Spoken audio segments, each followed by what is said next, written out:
So if we are otherwise good, you all are welcome to pick back up. Inside of Bryn Shindar, you have the entire city to your leisure. If you would like to acquire anything, you are more than welcome to. I believe we stopped off last session with the idea that you all were going to move back towards this idea of tracking down um, the uh, do I say this? The wizard that you've heard stories about from East Haven, as well as some powerful artifacts kind of lost in the waste. I feel like that's kind of the best way to say that.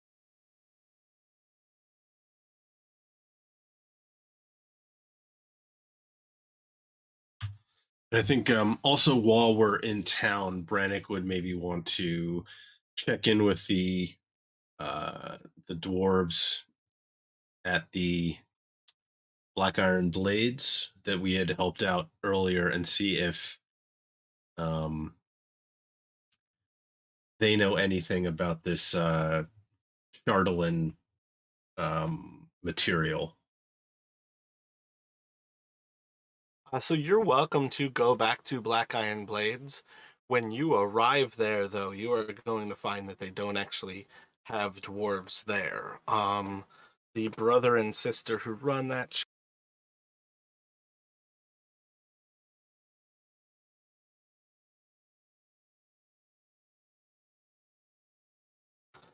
the brother is Garn the Hammer. He's uh the blacksmith there.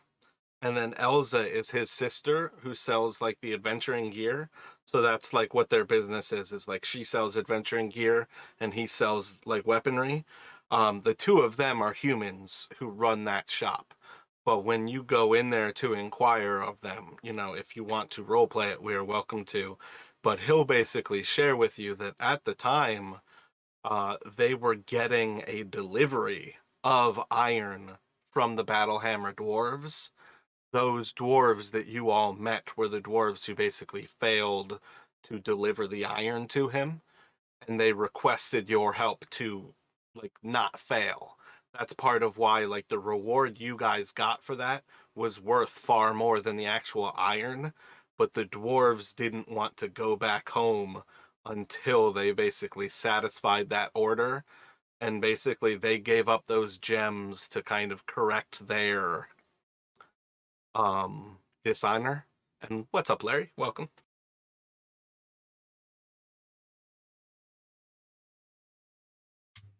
Gotcha. Okay. Yeah. So we I think we saw the dwarves at the Black Iron Blades, but now that you kind of refresh my memory, they weren't actually the people there. So yeah, so in that case, Brannick might just like he would take out one of like the tiny slivers of the material that he had found and just see if it's anything that they recognize.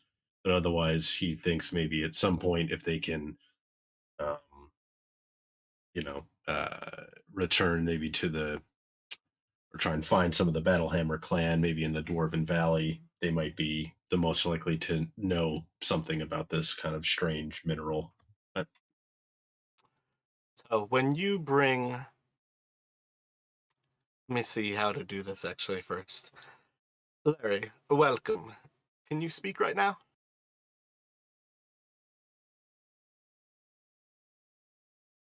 Gotcha. Let us know when you can actually talk. I'm going to kind of continue with Brennick here for a moment, and then we'll introduce you once you actually get in here. So when you are able to ask Garn about this, he's going to recognize the shards. Um, this is a stone I've seen before. Not many people are willing to touch it, and it's dangerous to keep it close to your skin for prolonged periods of time. There's some sort of magic in it, but it works much more like metal than it does the stone that it appears to be. And it's not actually an ice of any sort. It still takes heat, and it's remarkably resilient.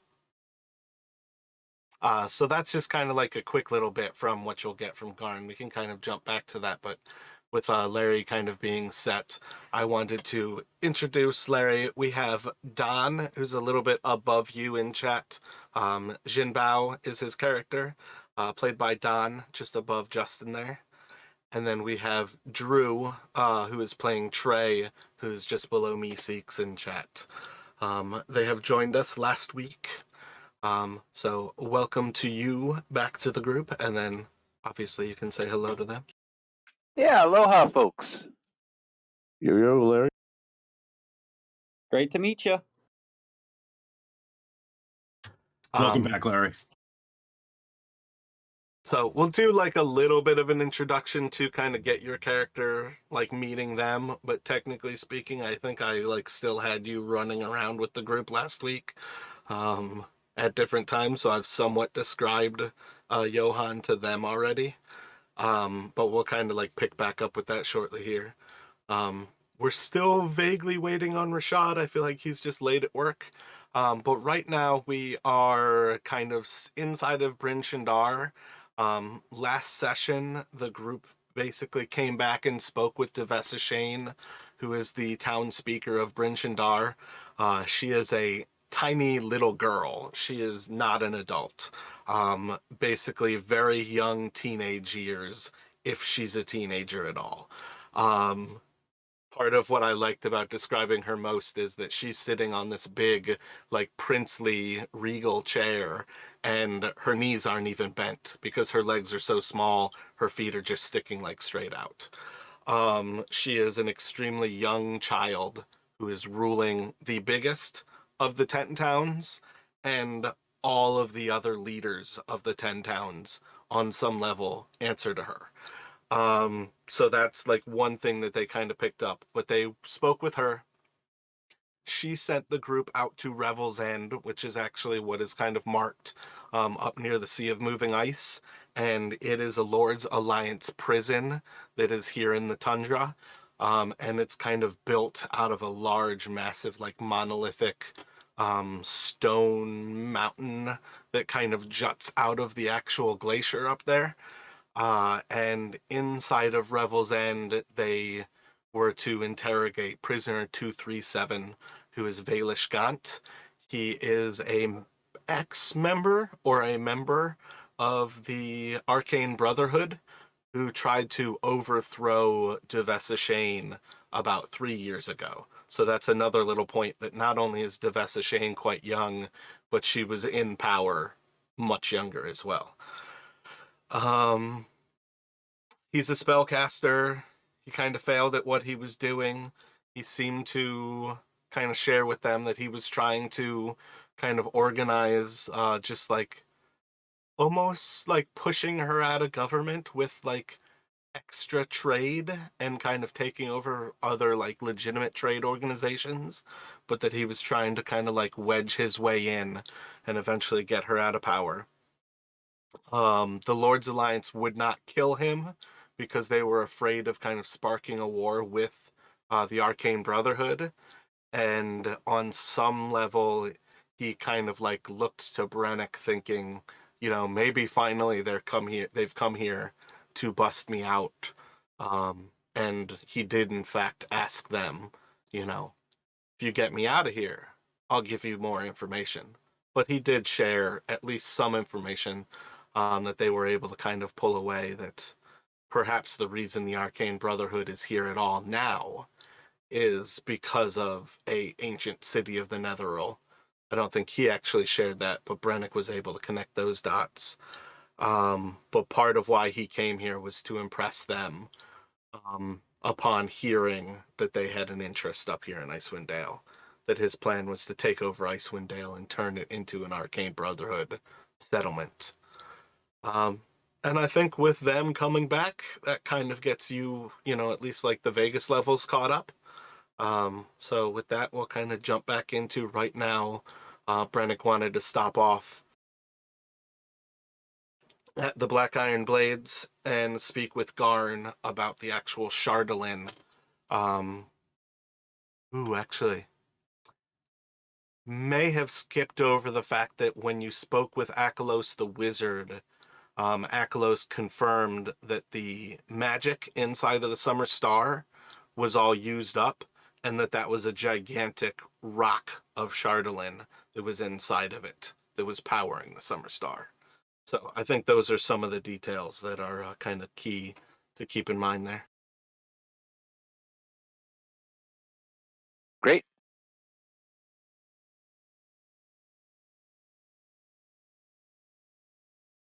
Brannick, are we with you or are you doing this on your own?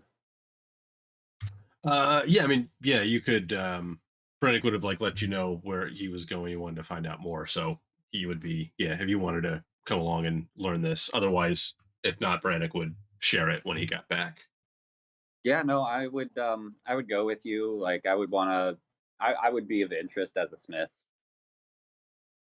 And I'm also looking for dwarves up here to learn from. Yeah, so yeah, Brannick would, yeah,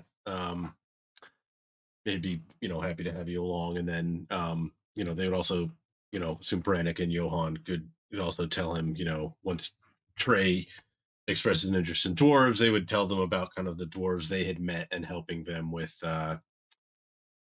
finishing up the iron um, delivery that Mara kind of had mentioned. And we know there's like the Dwarven Valley, which is where a lot of the dwarves live, like in and around Kelvin's Cairn. So, and Brannick would also be interested in going to see them again to see if maybe they might also know more about this material and possibly where it can be found and that kind of thing. So that would definitely be something Brannick would be interested in as well. Perfect. So I'm not too far away from my destination. My master just told me, "Hey, head up there. There's a whole bunch of dwarves you can learn on, and you're done here. And screw off. Just I'm getting tired of you."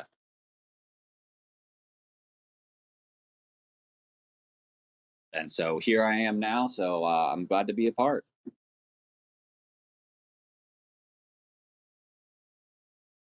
And I would suggest that we at least get together at the tavern around the fire and discuss some basic strategy. If these lands are as hospitable as they've been described to us, and judging from the blizzard that we just survived, uh, we need to be able to depend on each other and trust each other, because one slip could mean death for any and all of us. Johan nods. Wise words. So you're suggesting that we go to the tavern, we hang out, we get to know each other, and get drunk. Well, that might be a byproduct of it. More along the lines of learn each other's strengths and weaknesses when it comes to battle, in case we get to that point. Who's in charge? Who are we looking to for leadership? What are our tactics? Do we have a strategy? Every man for himself. Before we get to it, I want to know which one of those it's going to be. I think that's fully fair. Yep, I think that's good. I don't know that we need to play out, necessarily getting drunk in the tavern, but I very much like the idea of talking over our general approach. Jim Bao would say, Trey, you're big and I like you for that. I can tell you're going to be a formidable ally. We're here to learn and have a good time and support those along the way and make some friends. So you can lean on me when you need it.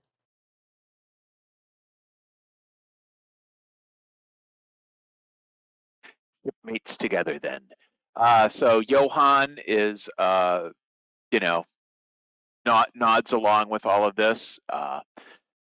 Very quickly would start talking in naval terms about everything, and anytime the subject of the sea comes up, he will immediately assume that everyone is turning to him for knowledge, even when people aren't, in fact, interested in the least. But to go over it, so Johan is a tall, kind of gangly, but wiry fit fellow, actually kind of scraggly, weather beaten. If you notice his weather gear, as opposed to maybe some of the other reindeer furs and so forth, his tends to be seal furs, and tarpaulin, oilcloth, and you quickly pick up that he's very proud of the fact that he's been a sailor his whole life, and that he was born somewhere up here in the north. He's very comfortable in these cold climes. He, in fact, is a cleric for Valkyr, and if it comes down to start talking about battle tactics, I think it's fair to say that they've had their most success keeping their distance from some of these foes to try to avoid. They've lost quite a few people to one shots and to ice trolls that froze people to death and so forth. So it seems to me that we've had quite a bit of success keeping our distance and trying to use ranged attacks to knock people down. And Brennick would second what Johan is saying, and just kind of add, like, especially for himself personally, he much prefers not to get in too close if he can help it, though he does have a few tricks up his sleeve should it come to that, but he much prefers keeping a distance when he can, and um you know supporting those who might close in for closer fighting. Well, I'm gonna need to pick up my bow and arrows then, because I ditched those. I imagine, like, while we're at the Black Iron Blades, you could purchase them there. Yeah, I'm gonna take care of that right now. Anything you pick up from the PHB is half off at Black Iron Blade. Actually, no, I'm Not half sorry. off, 10% off. I have the longbow. I'm sorry. I thought I ditched it, but I still got it. And the arrows too. I even got arrows.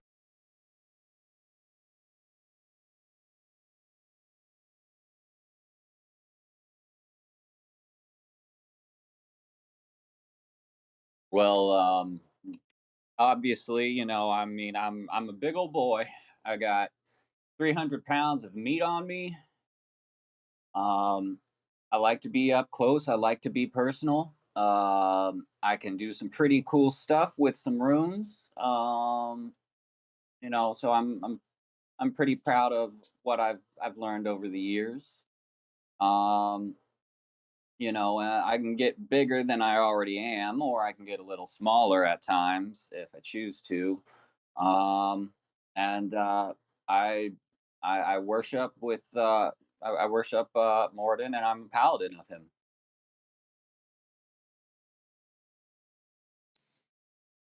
My fighting style is versatile. I can stand on the front line. I can do some crowd control with my movement speed and jumping ability. I can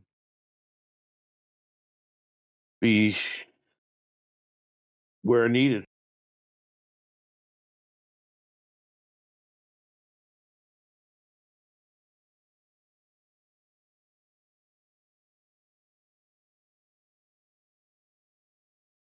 Obviously, since we're dealing with magic and wizards, we're going to be looking to the spellcasters in our group to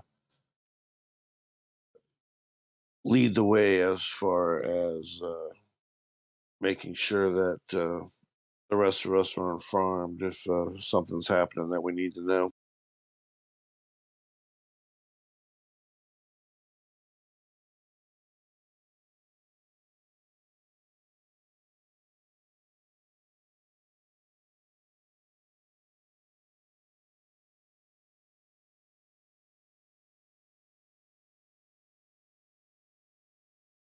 Do we have anyone with any aspect of stealth? It sounds like we're a pretty stand-up fight kind of group.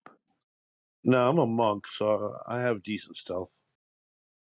Okay, cool. I have a +3, but I wear heavy armor, so I'm +6 on stealth. Brannick has some experience skulking around, so he's not. He's got some skill there.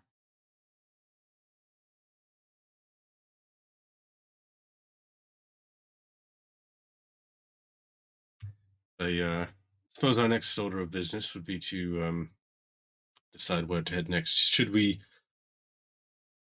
try to arrange another meeting with Duvessa, let her know what we've learned from Valish, or I'm not sure we've learned much that's going to be of particular interest to her, but curious what you all think. No, that would be official business. Best to get it over with. She is footing the bill, after all.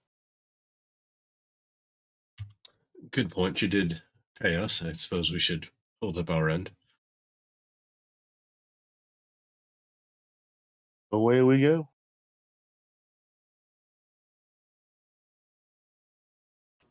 So you all can leave the Northlook and head off towards the town hall. Let me have either Trey or Johan roll a charisma for me.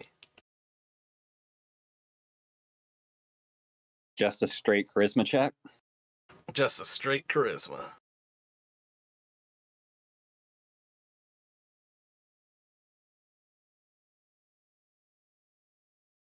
Was that either or both? The first one that I see is the one that counts when I say or. Heard. Huh, that's weird. I saw it in my D&D Beyond Yeah. tray, but it didn't go on the roll 20. Yeah, it popped up in Okay. You know, and somehow I'm not in the right room on World 20 again.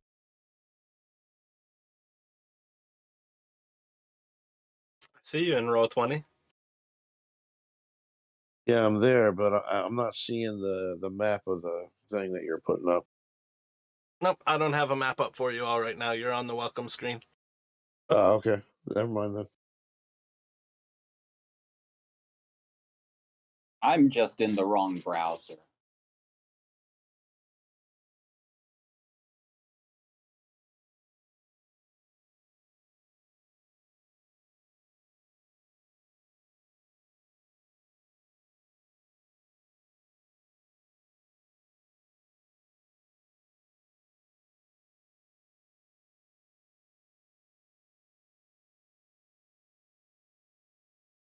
When you speak with one of the guards, you're kind of like put off for a few moments.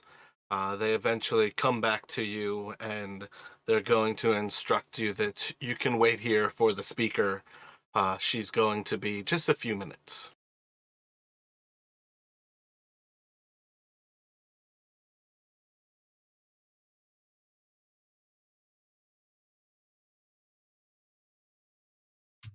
Brannick will nod and kind of wait patiently.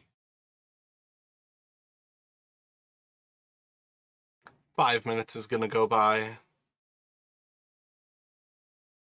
20 minutes is going to go by. An hour is going to go by. Hour and a half.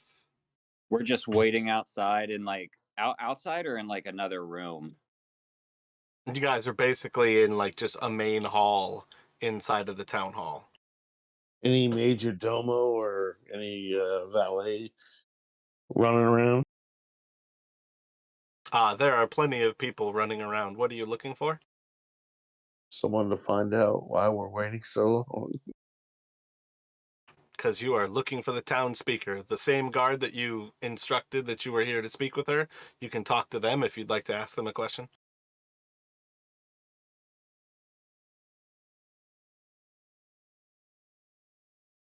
Sure, I'll go up. It's been over an hour. What are you asking? Hey partner. I hope I'm not bothering you too much here. I know it's a little rowdy with everyone running around, but you know how much longer we're going to be waiting? The speaker will just be another few minutes. Now, is that like it'll be a few minutes, or is that y'all can go get lunch and come back? Few minutes. Her time is precious. You are welcome to go get lunch and come back. But if she's ready for you, it may be longer than a few minutes when you get back. Oh, so she's ready for us now? No. Oh, I thought you just said that.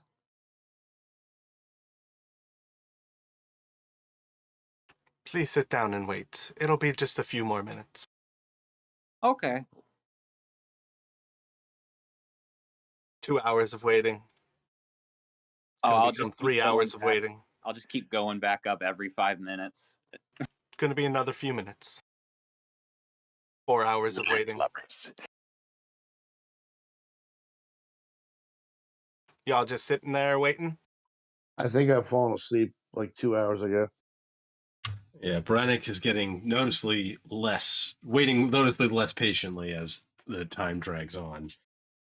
Yeah, Johann crossed his arms 15 minutes into this and has been tapping his foot and rolling his eyes for the past 4 hours. And late in the day, after waiting for about 6 hours, you all are gonna get called into the back room. Somebody wake me up, or am I still sleeping? I'd wait. Yeah, Brannick would. Yeah, Brannick suspects this may be just some sort of kind of petty power play by the Lady Duvessa to show her importance, making them wait so long. But Oh mean- yeah, the little people. I mean, we were all teenagers once, weren't we? So when you all are called back into the rooms, you're actually going to be brought into the largest and first room that you all walk through, which was kind of like a courtroom style of there's a bunch of seats that are lined up and they're all looking towards a main central desk. And you are going to see Devessa kind of sitting like in the center of this desk. There's still a few people who are leaving the actual hall that you're being brought into. But she's basically sitting there with like stacks of parchment beside her. Let me get a perception check from everybody.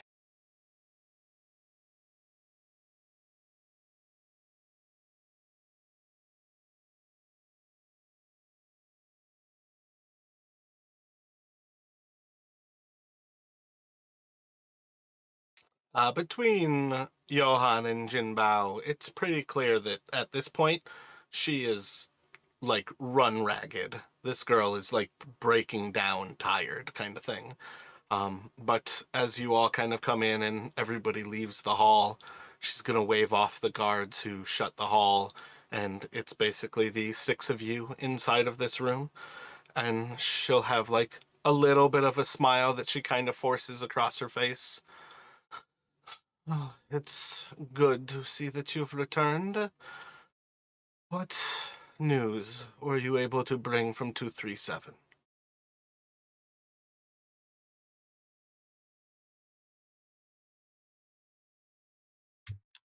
Brannick will kind of nod somewhat formally in greeting, and Lady Duvessa, thank you for seeing us.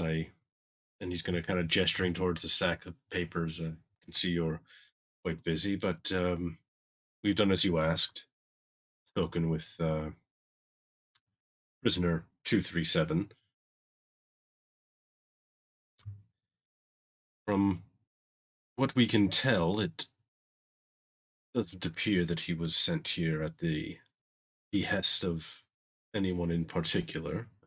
I believe that was something you had been anxious to discover. An independent actor, it would seem.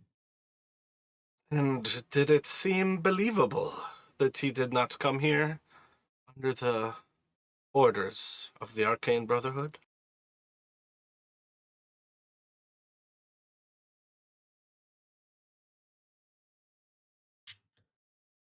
For my sake, I found no good reason to doubt his story. I could not say for sure. Um, she's like holding just like a pen, like some sort of writing utensil, and just snaps it in half as she kind of like angrily receives this news. Oh, well, it's unfortunate. He was certainly slippery when he was out of prison. Perhaps he's had enough time to polish his story to trick even yourselves. What? I don't mean to interrupt, but I mean, I brought out my carpentry tools and everything. Like, I really think it wasn't necessarily glossed over or polished. I think genuinely he doesn't have any reason to BS anything. If anything, he kind of seemed more like a fanboy of the Arcane Brotherhood, if I may say so.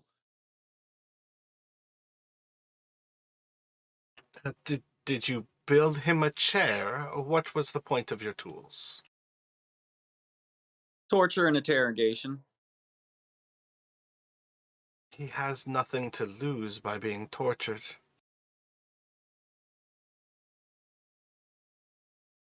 He is a man who has only his life remaining to him.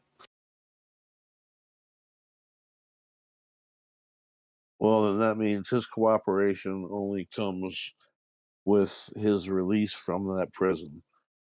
Are you prepared to see that happens?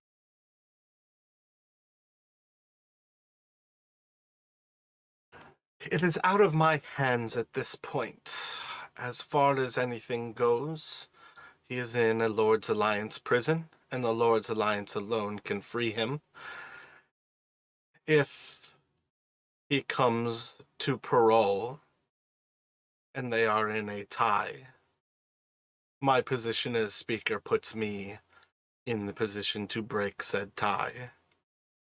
But it is very rare that will come about.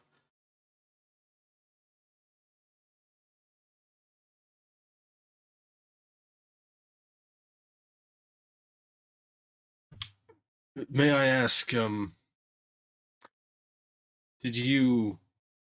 you provided particular information that makes you think he was sent here by the Arcane Brotherhood? I mean, I imagine if we gave it some more thought, considered his answers, it's possible we came to the wrong conclusion. I have sources that he left the Arcane Brotherhood to come here from Luskan, and I know of his powers that he was able to use.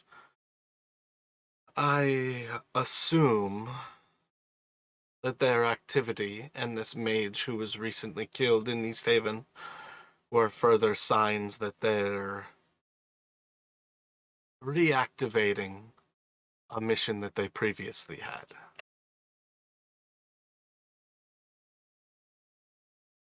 If he came up here as a sole actor, were you able to pick up on any information of why he came here?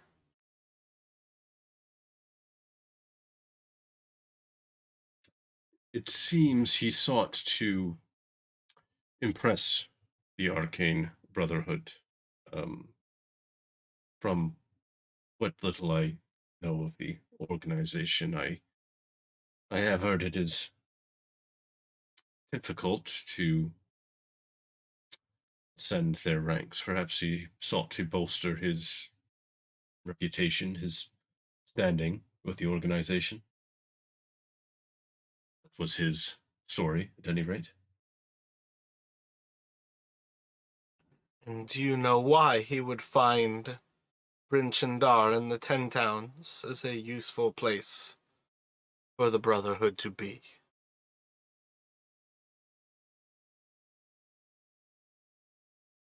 So Brannick is going to kind of glance towards the others, not sure how much she wants to share. So he would hesitate before answering that. Kind of like that eye flicker, like of uncertainty.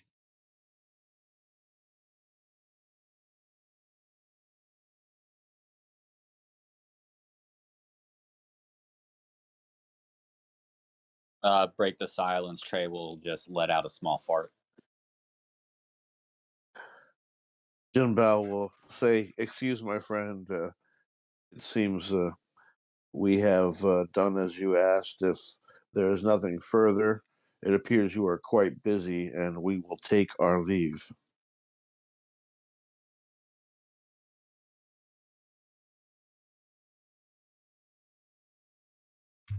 There are rumors of magic in this area.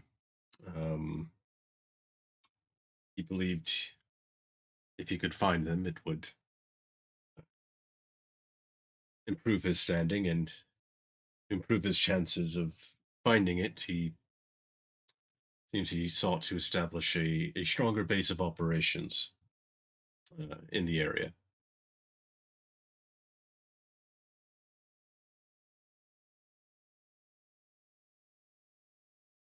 And what do these rumors say? What do you know of them?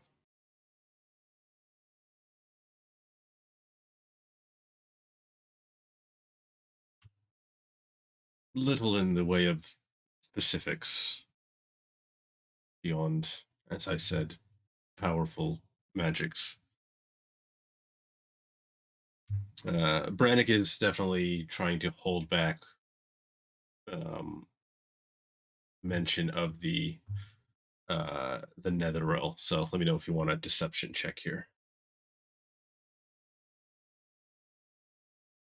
He's trying to be Yeah, kind you of threw me purposely for a vague. loop because the last one, it seemed like you were about to share it, and then you're holding it back. So, yeah, you can definitely roll the deception there.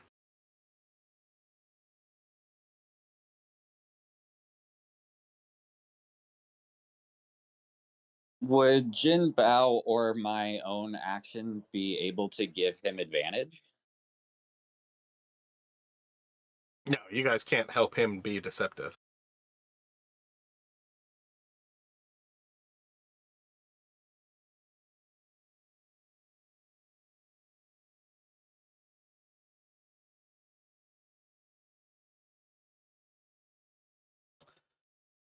Yeah, that is most disappointing.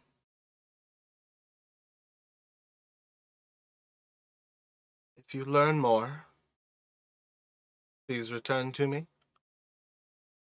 10 Towns is in your debt.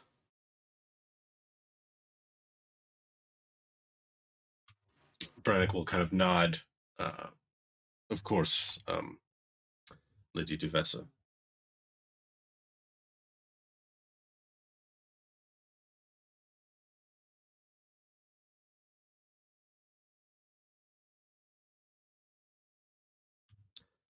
For now, I believe we'll take our leave. We don't want to take up any more of your time.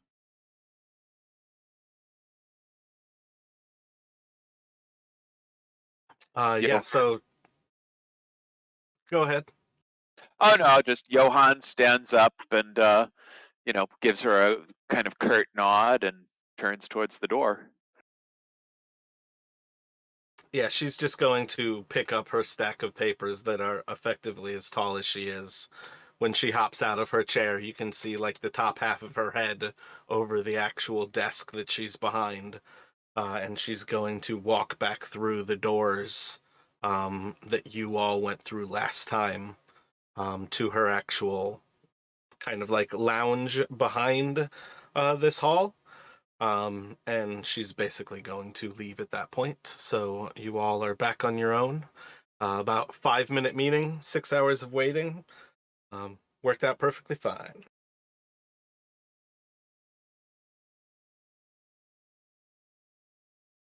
Yeah, I think part of Brannick holding that back is definitely kind of just a petty, like, well, she made us wait, so I'm not going to be as forthcoming.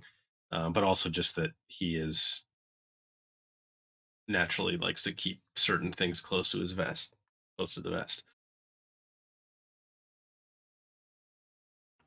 Oh, you're good. I think most of the group agreed with you there. Yeah, I was essentially when I said like the eye flick, I was trying to give kind of like a an opening to like the others to like give a sense of whether they wanted me to tell them or not, and then I kind of decided since nobody else offered it to kind of hold it back. So, but yeah, Brannick would suggest kind of. I guess it's fairly late in the day now, given the waiting. So he would. Yeah, I'd say like you all started morning, you'd probably have like an hour inside of Black Iron Blades, probably like an hour or so at the pub. So you're looking at like 8 hours into your day right now. So it's probably pretty easy to say you've got a few hours until the aurora gives way into darkness. So Brannick would suggest maybe they spend the night at the inn, and then if we want to, um, if our thought is to maybe investigate these dealings with the wizard in East Haven, we can get a fresh start in the morning uh, that way, unless uh, anybody else has kind of ideas on where we want to go next. No, sounds good to me.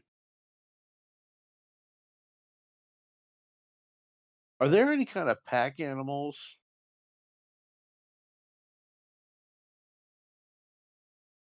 Didn't we have dogs when we went up to the Sea of Moving Ice last time? Helka had them. Yeah. But you can get a dog sled.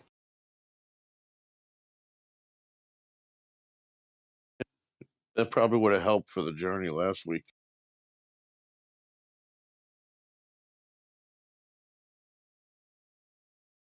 Dogs actually do nothing to speed up your travel time. Good to know. Not worth the expense then. Every hour that they travel, they have to take a break. So their travel time is completely voided. All it gives you is the fact that you can have them pulling a sled that can carry weight.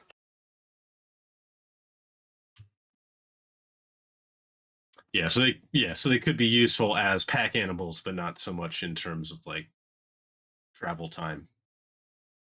Gotcha. What up, Rashad? Welcome. Uh,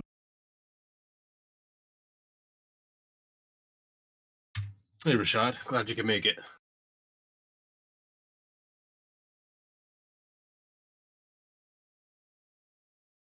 Welcome to the party, Rashad.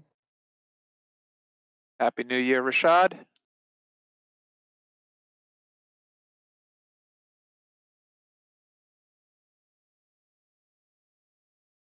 While we wait for Rashad to get his mic all set up, you guys can effectively leave the town hall. Returning back to the Northlook, you all are welcome to spend the rest of the day, if you would like, inside of the pub here, and you can get rooms for this evening. This is a classic moment of you can pretty much spend whatever you would like to spend across your night. And depending on what you are looking to do, we can pick up with the next day.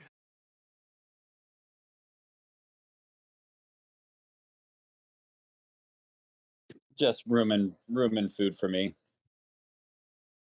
Yeah, Can you not hear Johan me? would definitely be a common room, small rations kind of guy.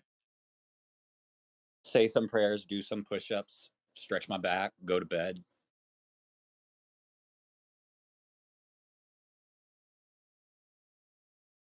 Yeah, Brannick would spend some time. He'd probably he'd spend a bit more on some kind of a bit of a nicer room and food, but he would spend most of like the downtime kind of sheafing through some of the papers they had recovered from Macretus's cabin, just about the Summer Star, just kind of you know not studying them so much, just kind of looking through them um, to kind of pass the time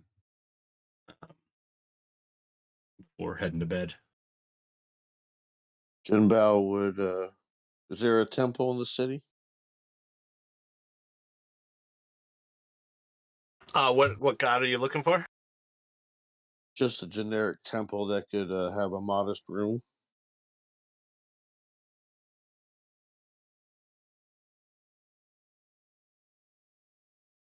A monk. Uh, A monk the temple. Yeah, in particular, I would say there is not like an actual like monk temple here, but the Temple of the Dawn for Arin Vator is on like kind of the northeastern side of the town. Would they have a modest room? I mean, it depends what modest means to you.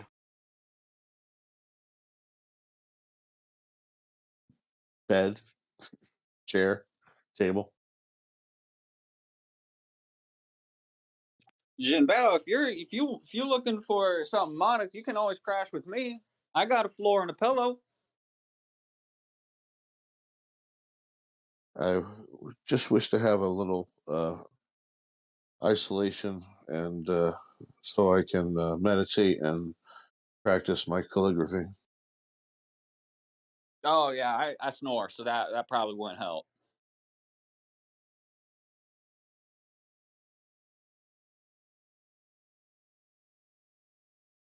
Yeah, I think it would be perfectly acceptable for you to get a room at the actual Temple of the Morning Lord, so you could stay with them. There is Copper, who is the little gnomish worshiper of Lathander, and then the woman who runs the temple worships Arinventor, and the two of them you find bicker constantly. But other than that, once they actually stop hanging out next to each other, it's a quiet place to be. Then I'll be good with modest accommodations. Yeah, I guess I imagine we also should probably tell Copper what we found. I don't think we actually spoke with him since we've been back in Brenshander, have we? You have not. Oh, well then, Johan, at the mention of Copper then is definitely, oh yeah, we owe him a visit. So Yes. when Jinbao tries to leave everybody behind, everybody follows Jinbao to the House of the Morning Lord. Wake up now. Well, Brannick would offer, like, if he's looking for some solitude, that we could, speak with him in the morning, and picking up Jinbao and then speak with Copper as well. I'm trying to use the phone.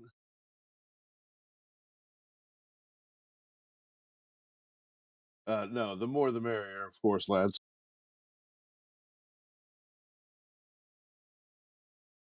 All right, then Brannick would go ahead, join him on the way. Yeah.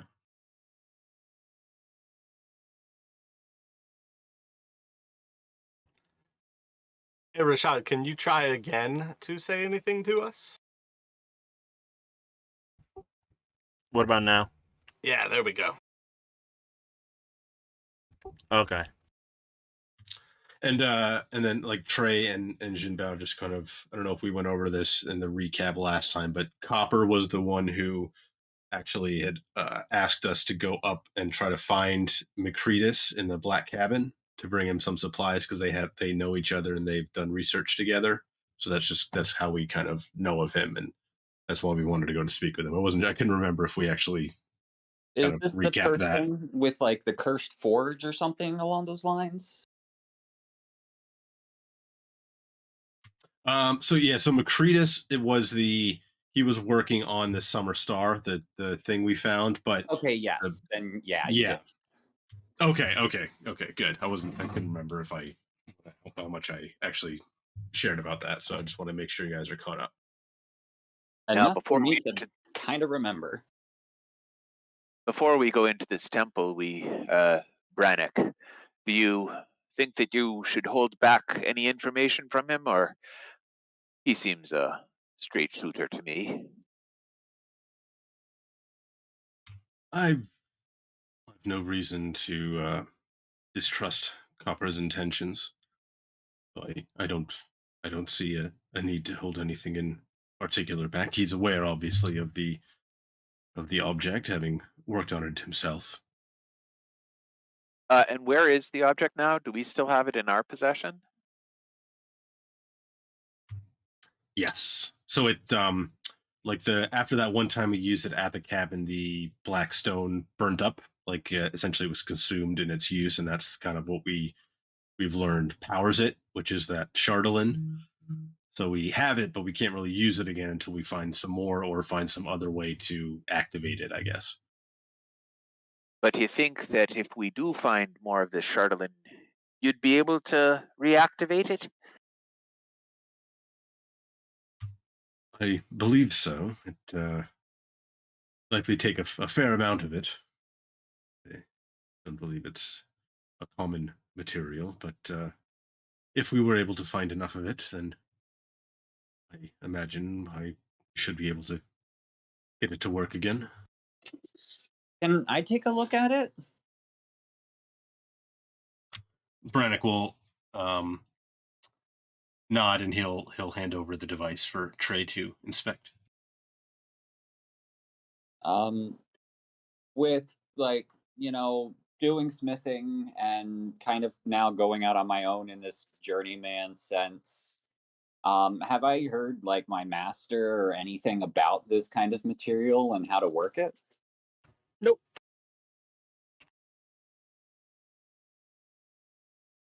What as a blacksmith, what does it feel like? Does it feel like any other material? Feels like an icy rock, and it looks like a black metal. But it's not like an obsidian kind of thing. Correct. This is insane and extremely. Trey's just going to spend the whole time just looking it over and enamored it by it as just a material. Yeah, and Brannick will give him he find like a couple tiny slivers of this Chardolin, this black icy rock type thing. So he'll give him one to kind of keep if he wants to, you know, study it or just as a curiosity. Yeah, no. This is always. I'm. All I know is I'm not the smartest, but if you put in enough effort and results, or put in enough effort, you'll get results. So, I'll study this. Thank you, Brennan. No, just be it known that when we activated it last time, that little damn rock damn near killed me. It's powerful. Yeah, I don't know if the rock powers it or what. This magic, it's beyond me. But damn near killed me the moment I touched it. Like how almost killed you? Like exploded? Like Well, Brannick may remember more about the event than I can tell you. For me, flash of light, searing pain, heat like you never felt in your life. Uh, Next thing I knew, I was against the wall and Brannick was waking me up. I don't remember all the events, to be honest with you. So my hope is that there seemed to be some sort of residual magic trapped within the item, but after all of this, what Johann's been saying occurred, it seems that seems that was the last of it. So my hope is that attempting to activate it again would not lead to the same precarious result. Well, I guess it's good that we're heading to Copper.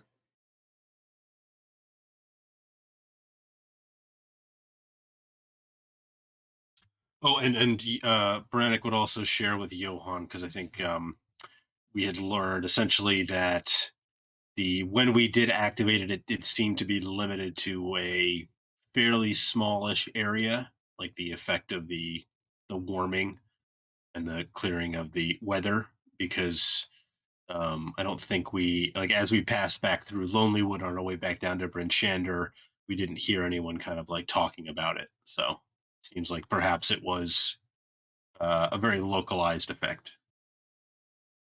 Indeed.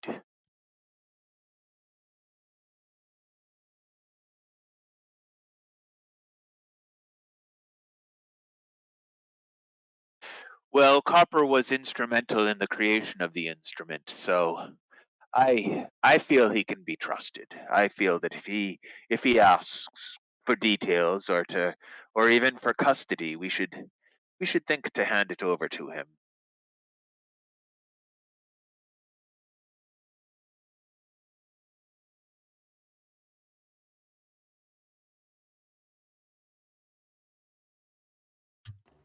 Well, information is I've no issue with sharing that with him. The item itself, not so sure. Brannick is going to kind of look.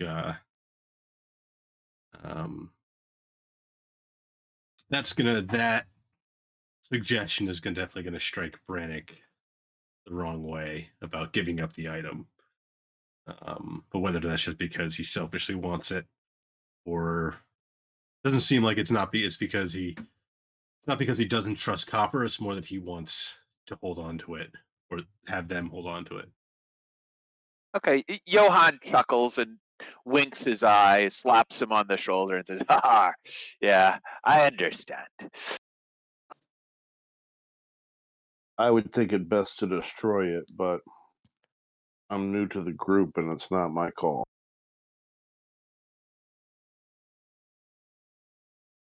Seems like it's something worth forging. It's a material. It can be used for good. It can be used for bad. It's a material. It's just all about how you use it and whose hands it's in. My point exactly.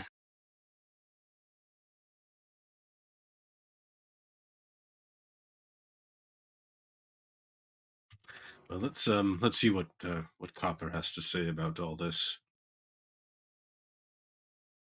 So when you all head over to the House of the Morning Lord, you can find Copper off in his little kind of workroom off on the side of the actual church itself.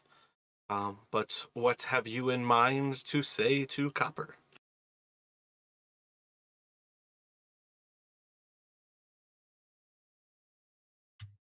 Brannick will kind of look towards Johan to see if he wants to take the lead on this one. Okay, sure. Johan steps forward. Yeah, Copper. Well, we found your black cabin, but I have some sad news about your friend. He was killed uh, by the research he was doing in this device that you and he were working on. When you say sad news, he's like about to interrupt you and say something to the effect of he couldn't get it to work. And as you kind of like say that, you're just going to see his Copper's face just kind of goes like downtrodden, and you can see he's already like starting to cry. But he kind of tries to like puff up his chest, wipes his tears with a sleeve, and kind of looks back at you and was did how did he die? Your device. Unfortunately, we did some investigation. And this is what we know. We don't know exactly, but we know that he went forward with his experiments with only 2 rings surrounding the core of your device. Now, we put I a few left him a things. note. I tried to tell him Indeed, 3 indeed. rings. Don't blame yourself, lad. But we found that I should note. have told him 3 rings. Now, these things. But Brannock found your note and your notes and managed to forge that 3rd ring. Now, it cost us dearly, but we did manage to activate this device. It had some effect, but perhaps not all the effect you had hoped for. Lathander be praised. What was it able to do? Were you able to stop the storms? Spring like you haven't felt in years.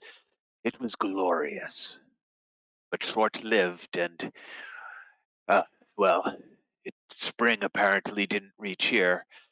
We think that it would only reached perhaps a mile or 2, or a league or 2, excuse me. You, of course, would use a league or 2. We think it only reached a few leagues from around the cabin before it faded.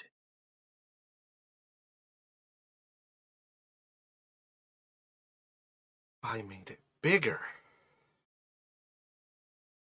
Did you see how far? 10 towns.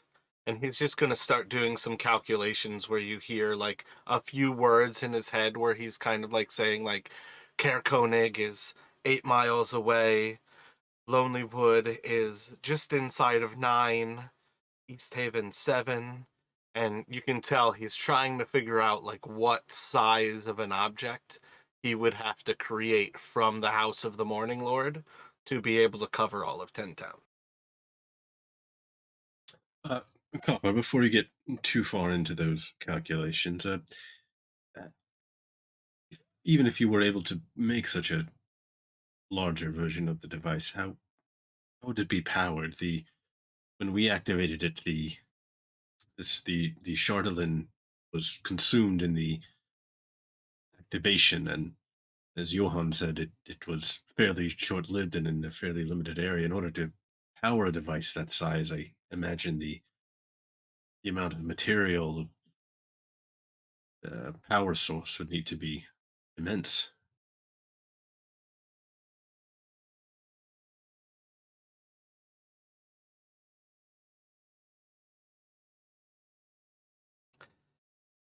Many years ago, 10 Towns was attacked by a barbarian who brought that substance here. He used magic to create the tower. He used the crystal shard to make the tower. And what you call Chardolin, that's the remains of it. There's tons of it to be found. It's just exploded across the entirety of the tundra. If you were able to cast it with the 3 rings and they use the power, then there's a certain amount of multiplying the sizes of everything that would make it work, but wouldn't consume all of the power. And that's what we have to find out. Maybe a 4th ring will stabilize it, and 3 to 4 times the size will be enough that it doesn't need all of the power. Yeah, we just have to find out how. But there's gotta be a way to stop Oral. Oral be damned. Now, you seem to be on the right path. Now, do you have other allies who could help you? Your friend Macretus seemed brilliant, but as I said, tragedy has befallen him. Is there anyone else that we can bring to this effort? He was the creator of all of it. I don't know how to do that. I was just helping him, so I just know some things from helping. it was all his idea, but no, I don't really have people to help me. Johann looks at Brannick. Tough then, eh? Looks at everyone. Well, I mean, we talked about going to the dwarves. I mean, if it's something that's all around, I mean, we should go to the craftsman. That makes sense. Yes, if they have the um, plans for constructing it, I'm sure they could. I imagine they could assist as well. Speaking of, and Brandon's going to kind of looking towards Copper. He's going to take out some of the kind of the sheets of parchment and notes that they had found at the cabin, and we found these notes here. I imagine some of them are yours. The rest are Macretus's, but I've been looking them over a bit. I'm quite impressed by his skills, but is this something you think you would need in your further research?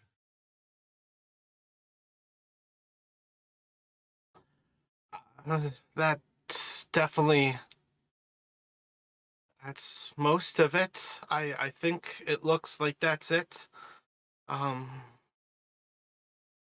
but you've created the third ring. I don't know if it's safe to bring in dwarves when you can do it. We know you can do it. And that's what we really need. If we can find the parts and make another one,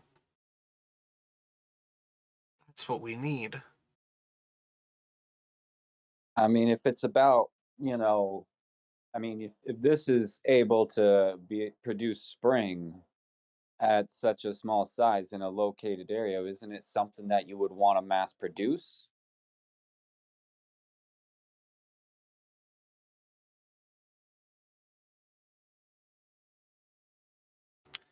That's another option.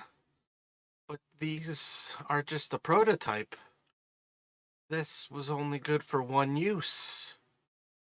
Maybe two or three, depending on how much power it used when it was two rings. There's still only so much that we could count on these devices. Something the size of a building, something the size of the House of the Morning Lord. That might be where it would be large enough for 10 towns. But even though it'll be larger, how long would it last before it runs out of power? It's hard to say. That's what I mean, where maybe if we make it bigger and then also make it more stable, it doesn't have to use as much power and will last longer. But there's no way to tell. Everything we're doing is new. It's just trying. Well, I mean, if this is all new, now you're going to want to bring in other resources for information to then go ahead and work on making the product better in itself and more advanced, like you said. And yeah, maybe you don't go ahead and do mass production immediately, but it sounds like you're still at the drafting stages.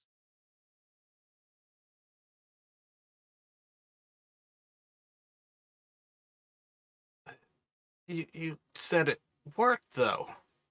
It's not a draft if it worked. It works. But someone died getting that done. I feel like we got to make sure there's safety and quality, you know, and if we're going to be building a bigger one, what does that math and magic look like in volume and quality? Like that's all I'm saying. I know I'm new here and, we've not really known each other, but just one tradesperson to another. I'm a priest. I'm not a tradesman. but hundreds of people die every month in 10 towns. We can talk all we want, but people just die. Death is regular. We need to try to help people. And that's where, if we could make it larger, we should be able to help people. And Macretus would be happy to know that he lost his life helping people. Was Macretus a part of any guild or brotherhood? Does he have someone? Is there anyone we could find that might have a portion of his knowledge and insight to help us in creating or forging this larger sunstone or whatever it was? He was the priest here, and I left with him when he got the idea to make the Summer Star.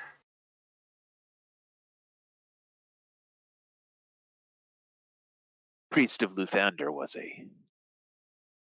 Yes, yes. Johann, thinks of Luther, his previous character, and nods. I did have another thought. Well, there's more to the story. That night, while we were resting and tending to my wounds, we were visited by a creature. I'm not sure how to describe it. It came to us in the form of a. Well, I don't quite recall. Brannock, do you remember the details of that thing that visited? Werebear, I believe it was. Yes, that's right. Where is there a bear? What do you call it? A lycanthrope? What?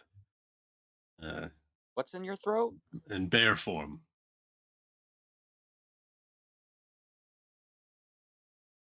I'm just messing. It's just a good play on words. Sorry, keep going. Yeah, Brannock will smirk. I got it. I've heard some people talk about the people of the Red Glacier. Many of them have succumbed to whatever causes that, and supposed to have become these bears. I've not seen any here in Bryn Shindar, but I guess it's not surprising. And you said it was a barbarian who originally brought this object that this Chardalyn is made of. Do you believe it was the same tribe or some other tribe?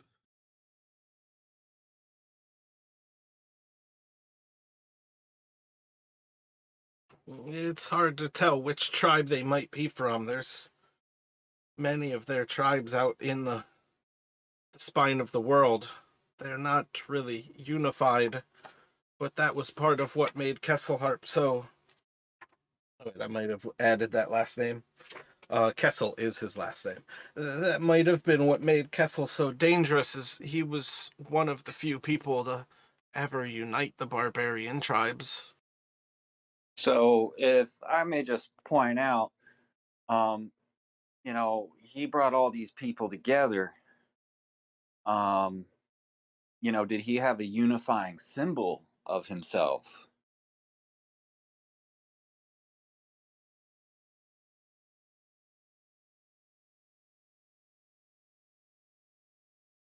Oh, what do you mean, a symbol? He was a powerful mage. Oh, I thought he was a barbarian. My apologies.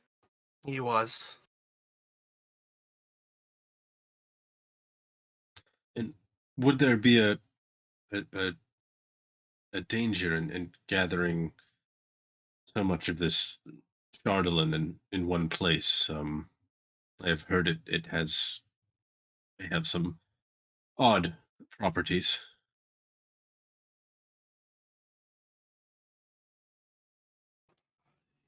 You You said that it killed Macretus.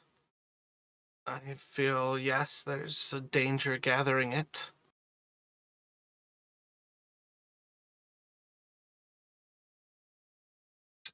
So, if we were to construct this larger uh, version of the Summer Star, uh, what do we need for the what size are you thinking? What amount of, aside from the Chardolin, but um, the metals for the rings and such? How do you imagine we would go about obtaining that sort of supply?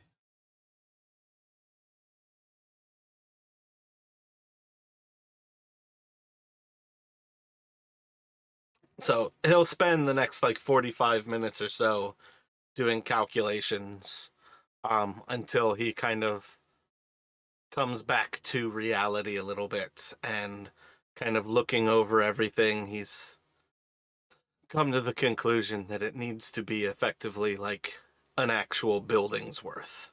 So he's talking about like rings that are about like 100-foot diameter, and he would need 3 to 4 of those, and it's going to end up being I feel like it says in that adventure that the rings were actually made of adamantine or something, actually like a badass steel. They weren't just steel. Um, but he's basically talking about you need like a house-sized piece of Chardolin, and you need like a few hundred tons of the metal to make the rings. Everything about this is big, and it's astonishing, and it should be frightening. So yeah, I don't think you're going to be able to get all of this done without reaching out to your local like crafts guilds.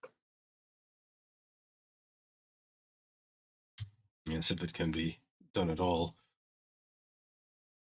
To mine that much adamantine would seem to require a town of dwarves, even with with the good luck to have a vein of adamantine that size. This is no small task. Perhaps if there was some way to augment the item's power without needing to make it so large, but I imagine that would be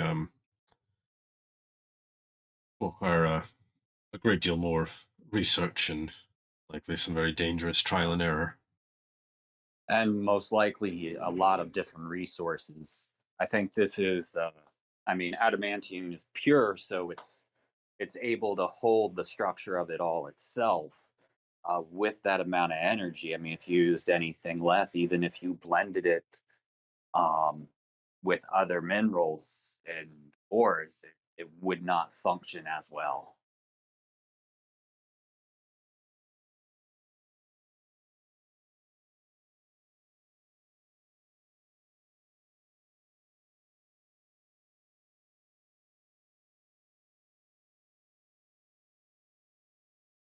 So, what out of character?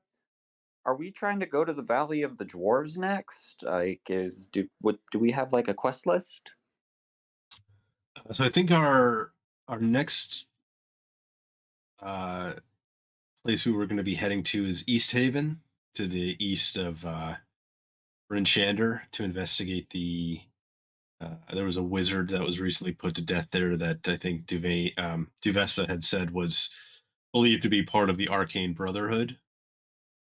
But the Dwarven Valley is also, I don't know if we go there next, or but uh, definitely be another uh, area of interest to head to. Awesome. Just still playing catch up as a new player. It's cool. I missed a few sessions, so I'm kind of trying to make sure I catch up as well.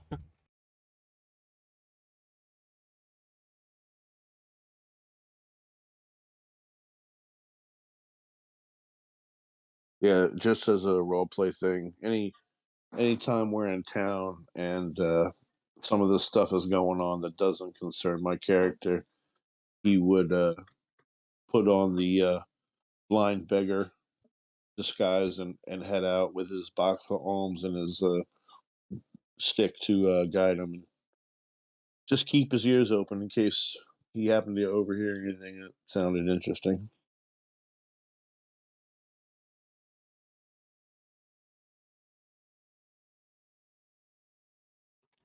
I've described these towns a lot, but people don't just walk around these towns because it's like -50 degrees out. So you're not really going to pick up stuff like walking around or like looking like a beggar. But when you guys want to, you can hang out at like taverns. Well, in that case, yeah, it would be a tavern setting, not a standing on the corner setting. Freaking -50 degrees. I'm cold and it's only like 28 degrees. -50. Damn. Yep. When it's warm here, it's -40 degrees. No wonder they want the solstice. I mean, Jinbao, if you really want to focus on inner peace, I mean, just hang outside. I'm happy inside by the fire with my calligrapher pen and my songhorn. Let me play you a tune from my homeland.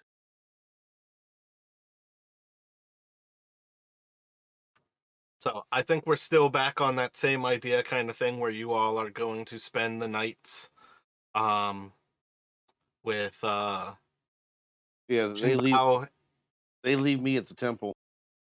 Yeah, Jinbao at the temple, and then the other four returning to the inn, where you all can basically take your rests here.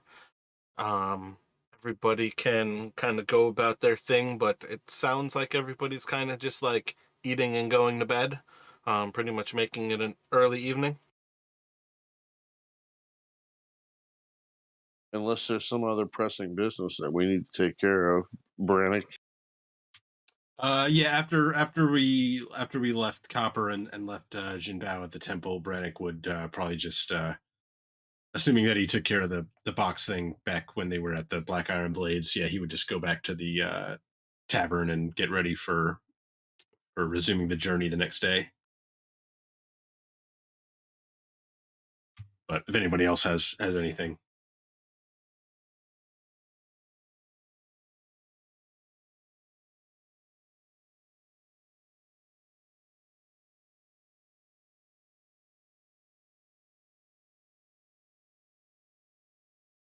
So everybody can take a long rest here.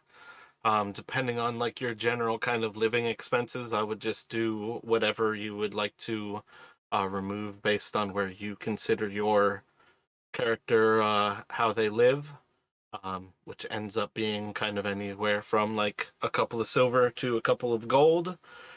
And you all can take the long rest and pick up the next day. And I gather then it's actually going to East Haven to talk about this person who was burned. Mara, quick question. Do you want me to re-roll the portent dice or use the ones I rolled last time? Honestly, I was kind of thinking about how it'll play out, and I feel like you just have to use like roll the portent dice when you think you're going to use them. If you're gonna use them like on like interactions with other people, like if it's something important enough that you think you might use them, I feel like you just have to like roll the portent dice then.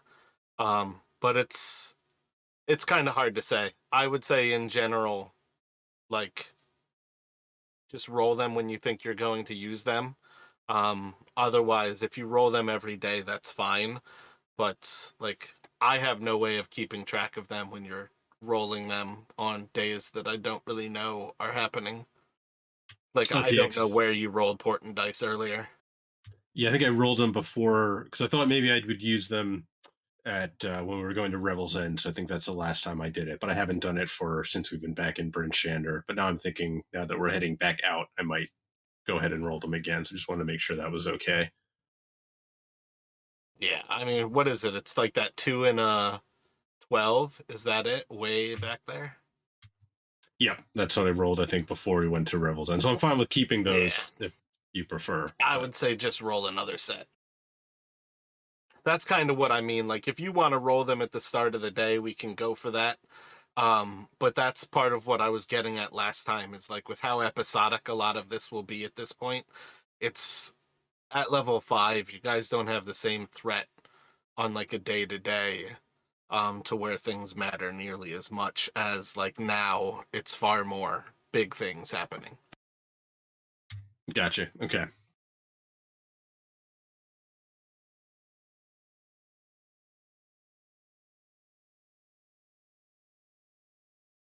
So as you all prepare to head out for the day, you can collect up Jinbao from the temple or the house of the Morning Lord, and head out of the East Gate as you all prepare your way to travel to East Haven.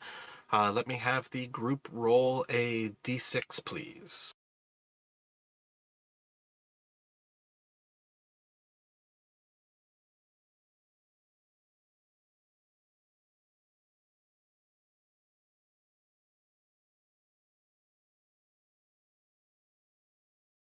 I mean, I feel like we should have something happen just because you all rolled 3 6s. Oh my God! Please don't. Um,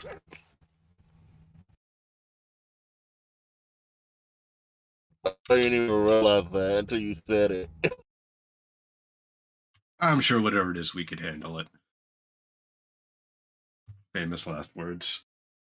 Levistus.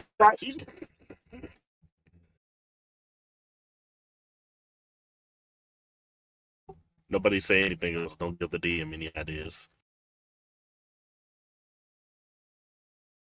I'm the strong silent type as it is.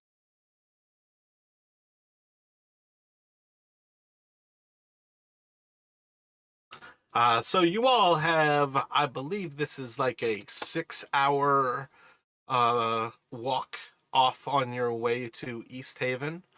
Pretty seamless day gonna be going on here. It is blizzard conditions for a lot of the time. Yeah, pretty much the entire walk. It's going to be blizzard conditions. This is one of the easiest paths to follow, even during blizzards, as the actual road between East Haven and Bryn Shindar, the Eastway, is actually the nicest path of all of them. Even inside of the snow, it's still pretty clear where the trail is. As in the best of weather, it's actually like a paved road. And that's part of what makes East Haven a little bit nicer of a town. It is one of the oldest towns, and I believe this is the first time you all are visiting East Haven.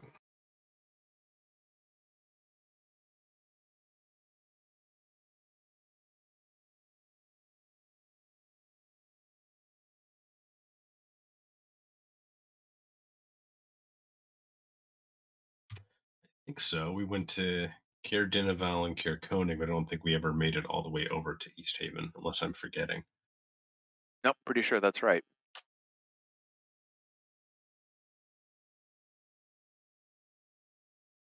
So as you all approach East Haven from the Eastway, let's see. I think it is about when the blizzard is going to let up. As you've kind of traveled the entire time in these harsh conditions. This is again one of those things where the group kind of pays off by actually attaching one another together so you don't lose anybody inside of the actual travel, as different things kind of go about and people kind of struggle. Um, actually, yeah, that's what we should do. Let's see everybody do a survival check here. No, that's what the D6s were for. So when you all are approaching East Haven, as everything's kind of letting up, as you kind of get below.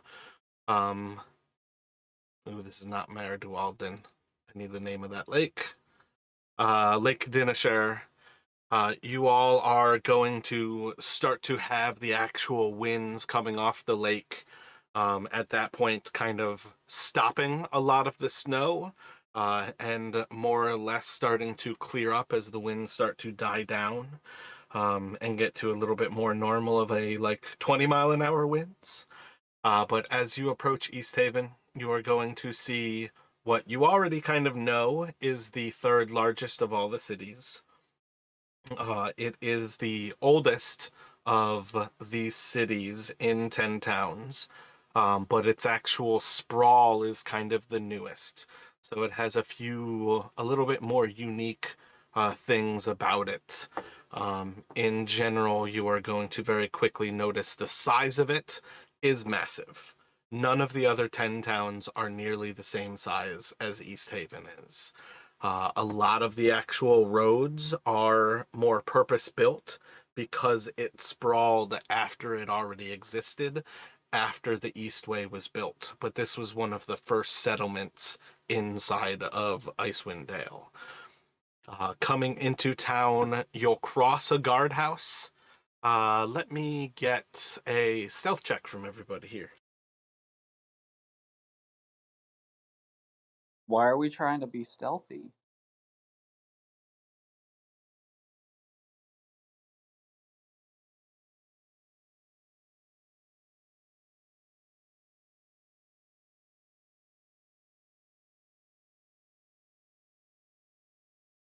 You're not trying to be stealthy. I'm trying to see if the guards see you. By the way, I have that at disadvantage, so that's a 7. Yeah, me too. I gotcha.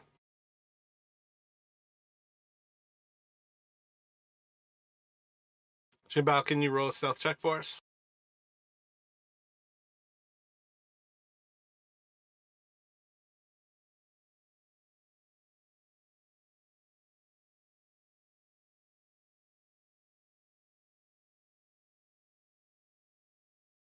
So as you all like walk into the actual town, you're gonna basically come along a long thoroughfare.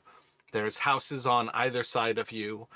This is one of the few locations where you're going to see that many of these houses have actually been built with storm shutters, and signs of having windows, whereas most of 10 towns, they never built them. Most of the houses has no use because they never really experienced the heat of a summer in the least bit, where you would actually want to risk losing any heat from inside of your house. Most of this location has a little bit nicer of actual kind of like construction materials. There's definitely a little bit more signs of kind of like civilized things brought here, because this again is like one of the first stops on the actual caravan trail into the north. But as you all kind of pass through like the new sprawl of the town, you are going to eventually come to the actual town square.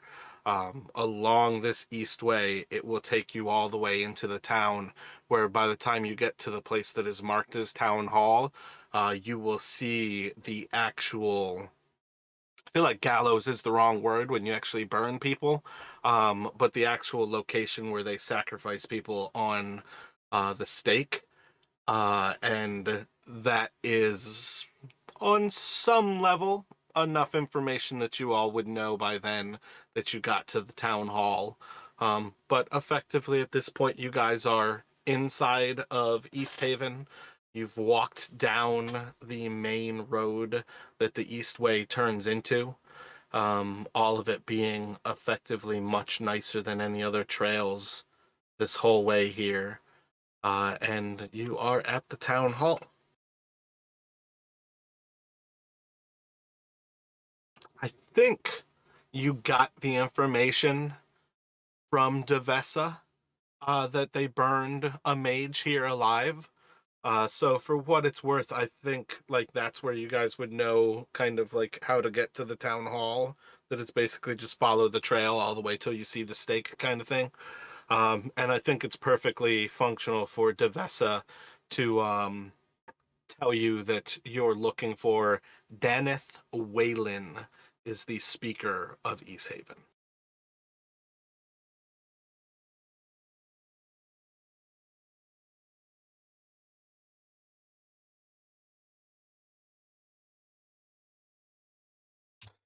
Well, I imagine this Daneth probably could tell us a bit more about exactly what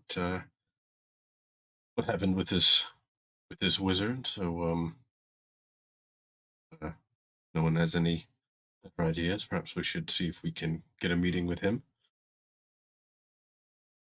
or her. Sounds good to me. Johan nods. So you all can go into the town hall.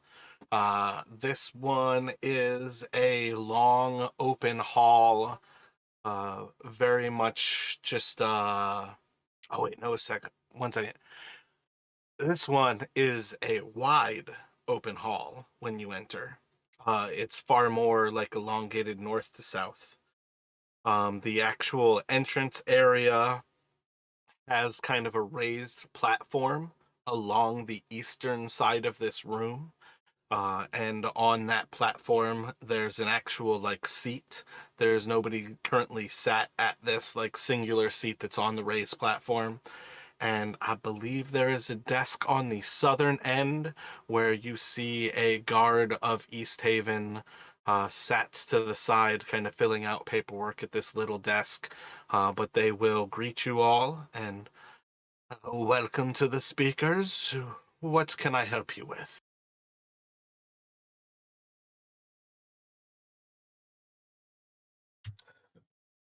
Good day, sir. We've just come from Bryn Shander, and we were hoping we might speak with Daneth.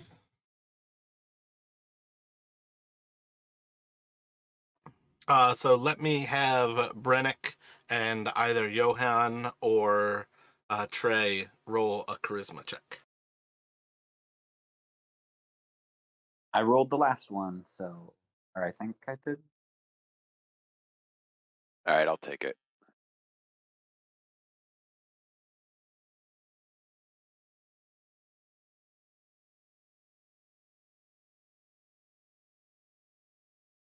He won't be available for some hours. If you would like, I could bring out our sheriff and you could speak with Imdra. Or if you would prefer to wait, Daneth will be available in 3 or so hours.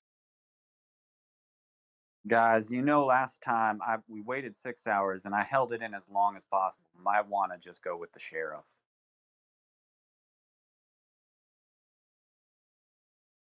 Yeah, Brannock will nod in agreement, and yes, if Sheriff Imdra is available, then we can speak with them.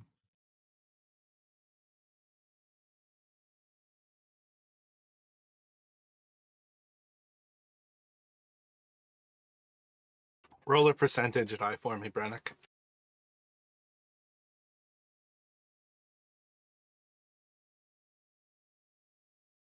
Ends up being about 20 minutes before Imdra arrives inside of the town hall. You're going to see a taller figure inside of all of the kind of traditional trapping warm weather gear. Among things that kind of sets them out is they have like a large fur across their shoulders, not like just the cloak. And then they have the actual emblem of East Haven um, across like their breast. But as they walk in, Imdra's going to look to the group, kind of looking over to the guard who's still filling out paperwork, and introduce themselves. Good day to you all. I'm Inja Arla. What might I help you with?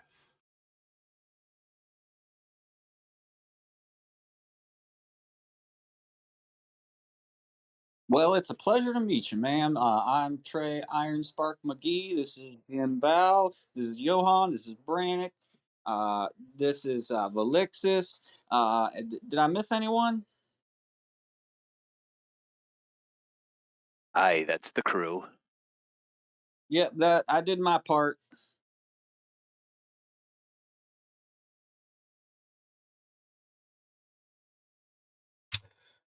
Trey's just gonna look at Brannick. But let's just burn it. We're here seeking information. Yes, we were hoping you could tell us a bit more about the recent event with this wizard burned at the stake. Lady Duvessa suggested that we should perhaps come by here and see what we might discover.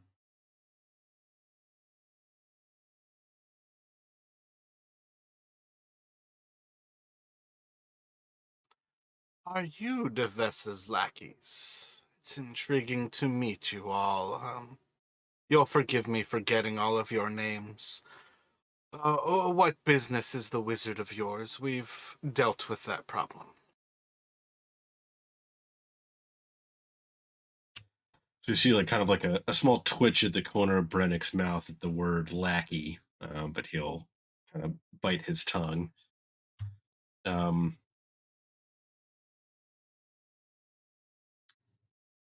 but we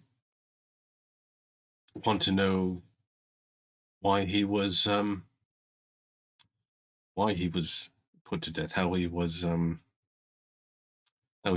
found out, whether there might be anything more to the story.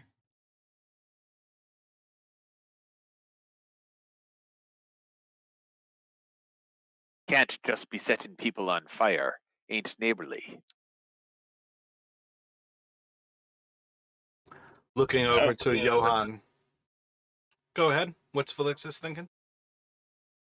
Oh no, she says, "Oh, Looking over to Johan. We burn people on a monthly basis, and they've done nothing wrong. Then they kind of look back over towards Brennick. And he was a murderer. He deserved it more than most.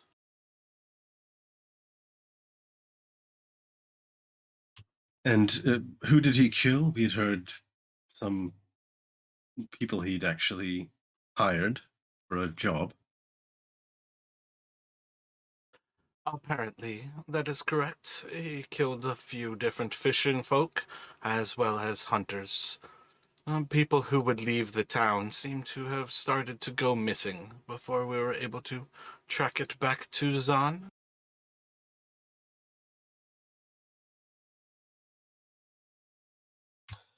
Do you know if there was anyone in town who may have been approached by this Zon who did not take the job? If we wanted to find out more about what this criminal was looking for.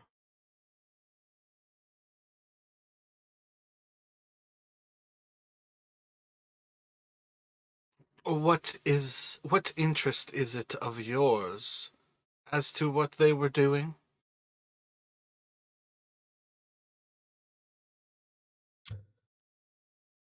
Well, we have heard some scattered rumors of other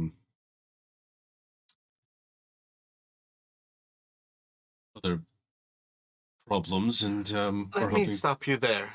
Pretend for a moment that you are sharing information with me for the information that you expect me to share with you. What is it that you are interested in this wizard for?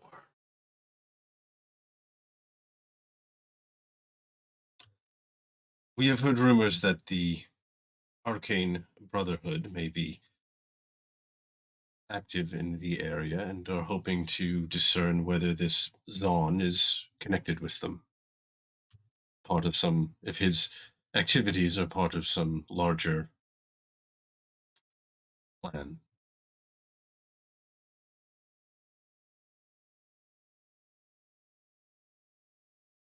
We did indeed find signs that he was a member of the Arcane Brotherhood. This is definitely true. From what we could tell, he was here working alone and seemed to be interested in a place all to himself. But it would appear that everybody he spoke to ended up dead. We struggle to figure out whether it was all by his hand or whether it was simply the nature of what he was looking for that they passed away. If the Arcane Brotherhood is looking for some location, then don't you think they'll be sending another person to do their work?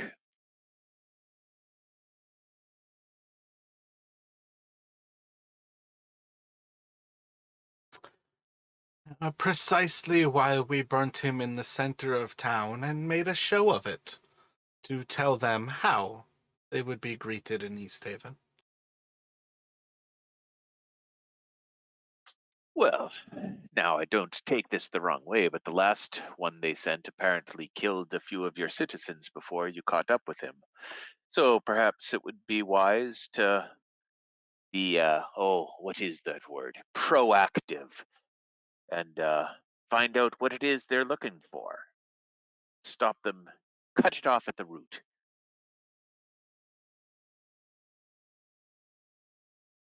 We have citizens to spare.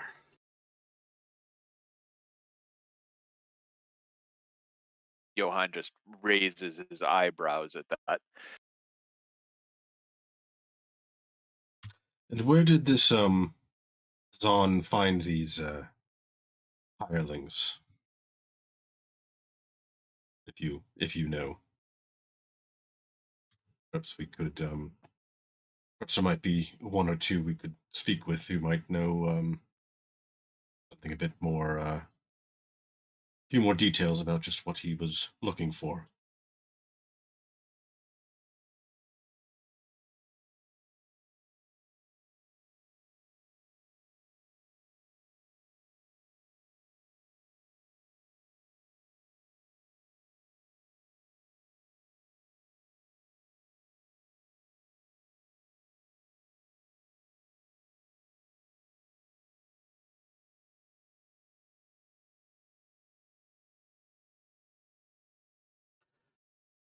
From what I have been able to find, he frequented many of the places where the fisher folk would spend their evenings. Between the Wet Trout and the White Lady, it seems that was a large part of where he recruited from. But the simple fact of the matter is he had his ways, and they didn't seem to leave many signs.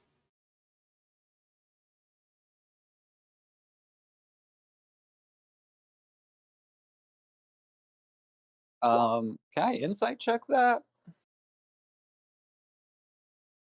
I mean, she's already told you that she's not sharing information while you guys aren't sharing information. So I don't know what you would have to pick up from her. Just the thought that he left no trace behind, or there was no one that saw anything, like she had just mentioned. Yeah, Um, that's a reference to he's a mage, so his communication isn't like clear to see.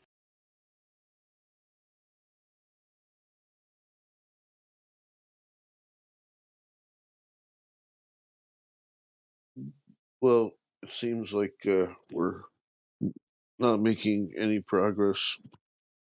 There's something else anyone can think of to ask. Uh, Now's the time. If not, let's be on our way.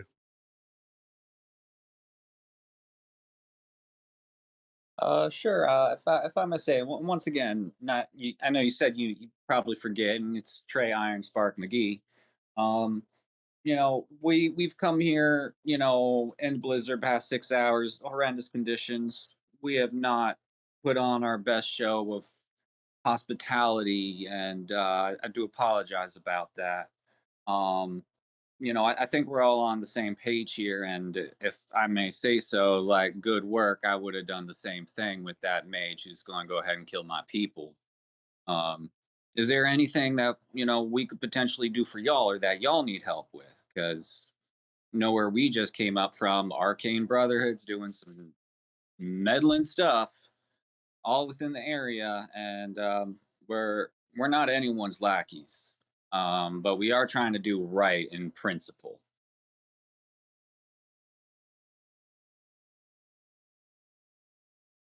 This darkness is unnatural, and the balance must be maintained. What is dark without the light?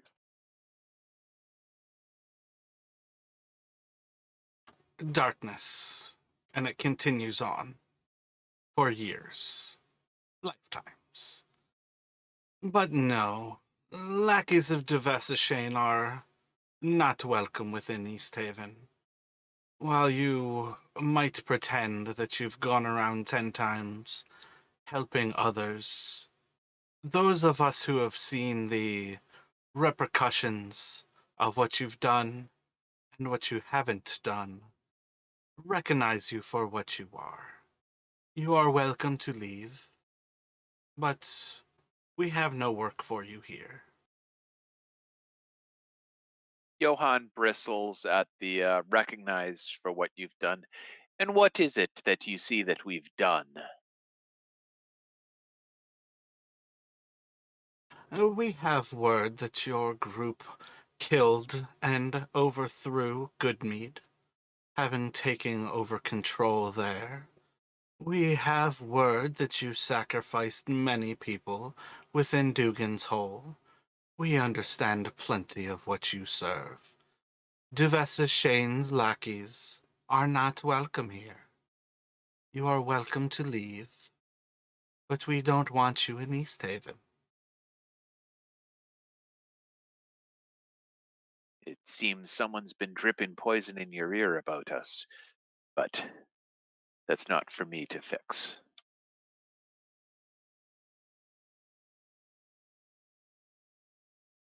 All right, so Johann, you know, kind of raises his head, gives this guy the hand and turns away towards, or woman, and turns away to the door. Right behind him. Pleasure meeting you. Have a good one, and stay warm. And walks out.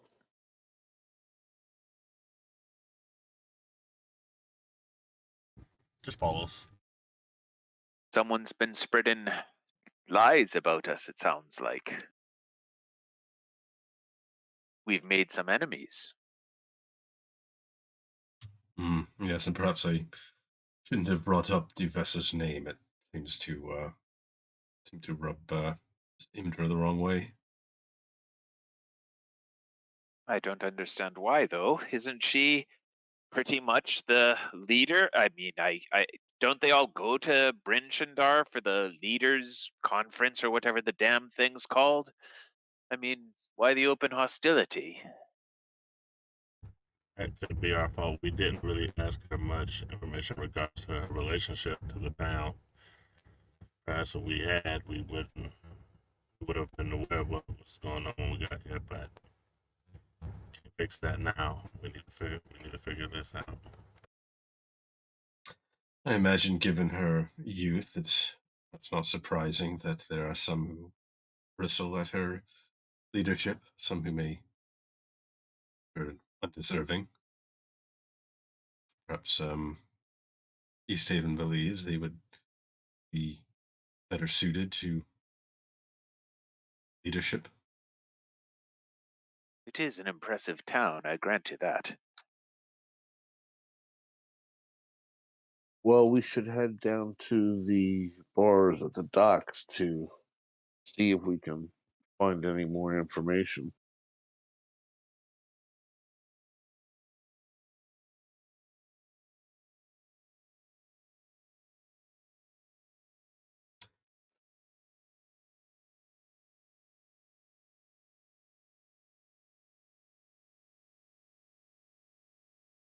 Or if it's apparent that we're not welcome in this town, what would be our next step?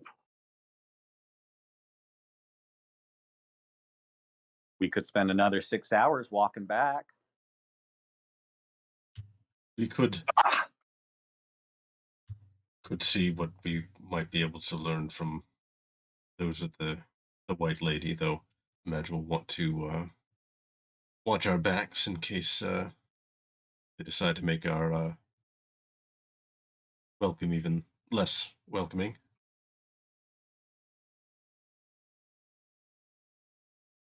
I think that's a good idea. Stay in if we need to get out. It still might be early enough to leave, but we could go get a hot meal and see what the total vibe is with their spare people that they have.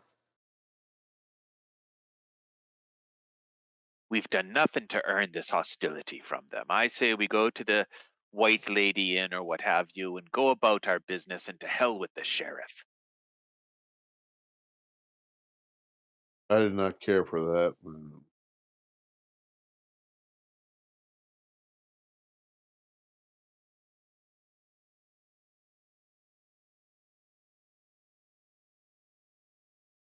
So to the White Lady then? Onward. Seems like it.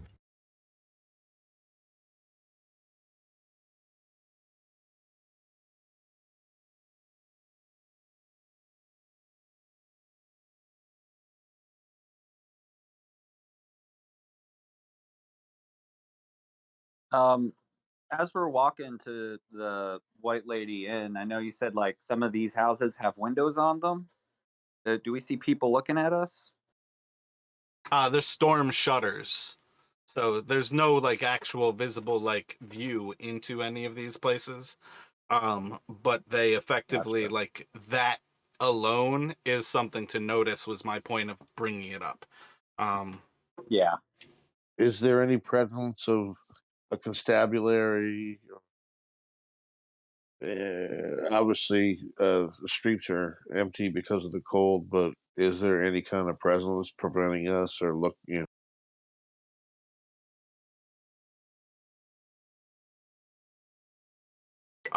like the sheriff and the guards of the town.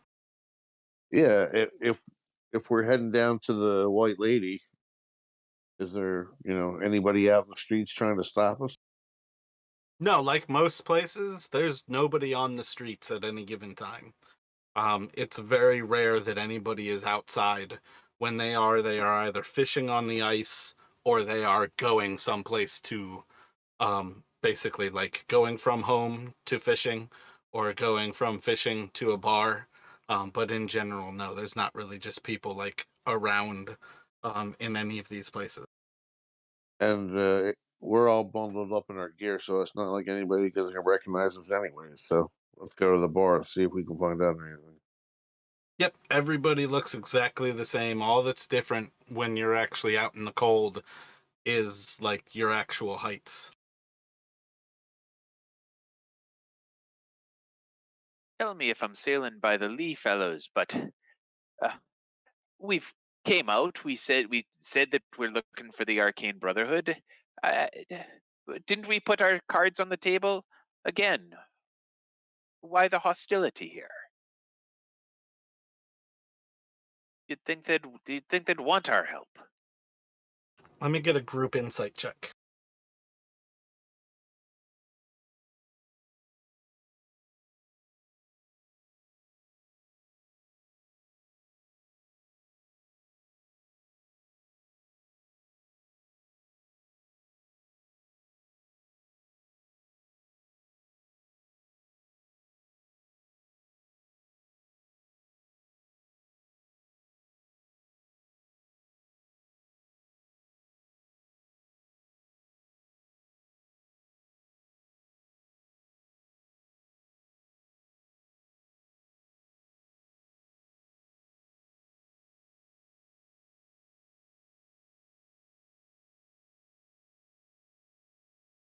I think you all are at a point where perhaps you're finding out that East Haven knows about you.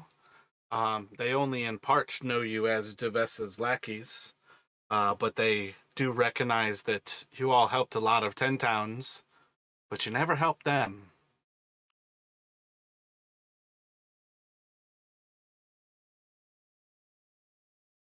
Well, the barkeeper would be the man to talk to if he's amiable. I could use some rice wine. Was East Haven the place we had heard about the ferry being iced in, or is that somewhere else? Yep. You're actually going to be right next to the East Haven ferry when you go to the White Lady Inn, and you would be able to see the ferry frozen into the ice just a little bit to the north of you.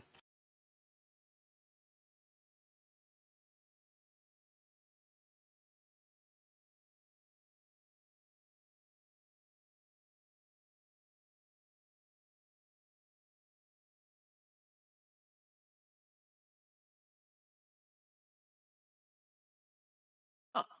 Now that's an So- interesting problem. Yeah, so perhaps East Haven feels we've upset the balance of power, or perhaps they feel they're owed some measure of our talents. And I should throw in as well, you all should be at this point well aware that these towns compete with each other for survival. There's a lot of reasons that they have animosity between each other. Almost all of them are effectively enemies with their closest neighbors, as well as people who compete in similar things.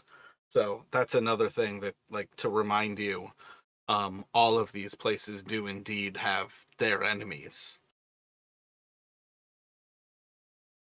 And just to be a little out of character, I mean, Johann is just prickly and kind of ornery, so I'm kind of playing it up.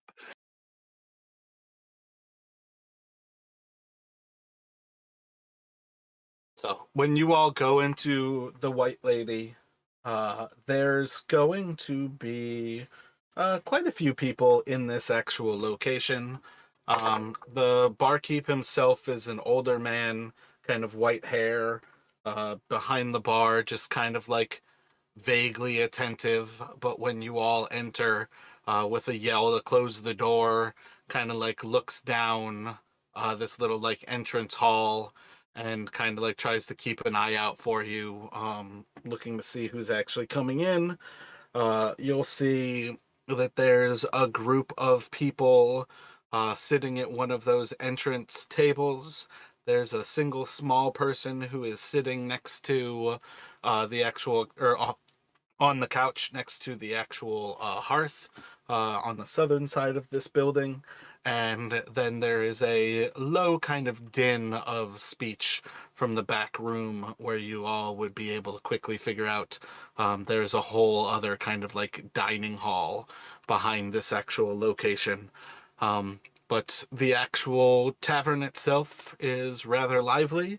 Inside of this main area, there's not a whole lot of people, but there's definitely like probably about 4 people in this front location and about 5 in the back at least. By the sound of it, there's plenty of people here at present. Um, when you go to the actual barkeep, if you ask for anything other than honey mead, they have nothing. But if you ask for a rice wine, he'll serve you a honey mead and charge you for a honey mead. Honey mead it is. I like to try new drinks.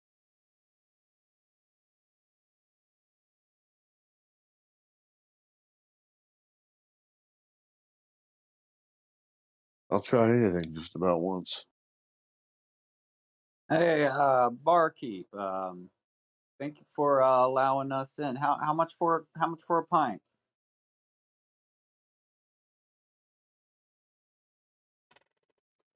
It's 5 silver.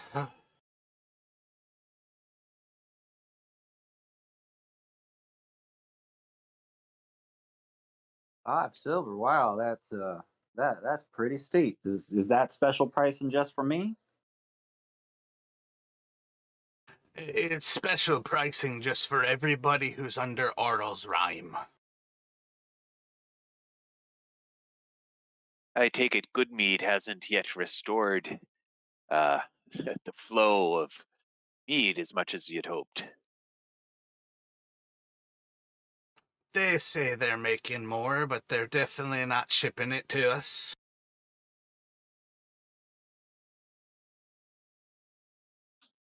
Well, shipmates, let me buy a round. So I think See a that'd be few. You see a few of the people at the table like kind of perk up their ears, and they're gonna kind of like stand up and kind of move closer to you, like walking up to Johan. They like pat you on the back and like, "Hey there, fella! It's good to see you again, my friend." And they kind of nod to the bartender to like try to squirm themselves into this round. welcome all shipmates. Ah, it's good to be inside on a cold day like this, isn't it? So yeah, Johan will go along with it. Absolutely. He'll buy a drink for anyone who comes over and wants to talk.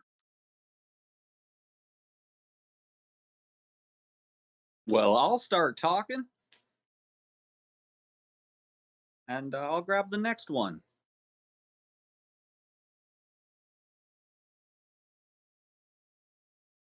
So Johan will buttonhole the first East Havener who came over and said good to see you, and his name's Johan, and you're his friend. It's good to meet you, Johan. Sinope, and this here's my good friend Rimnu.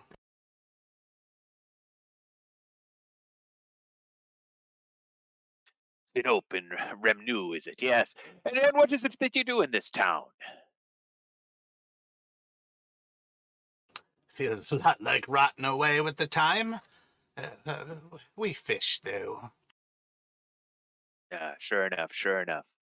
Now, this ferry, frozen in the ice, that's a mighty pickle you're in.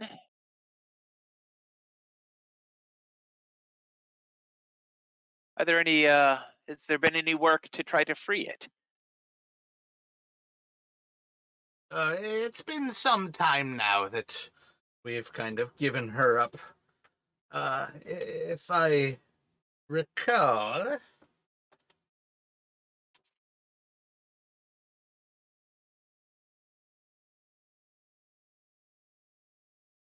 one more moment as I look for a specific name.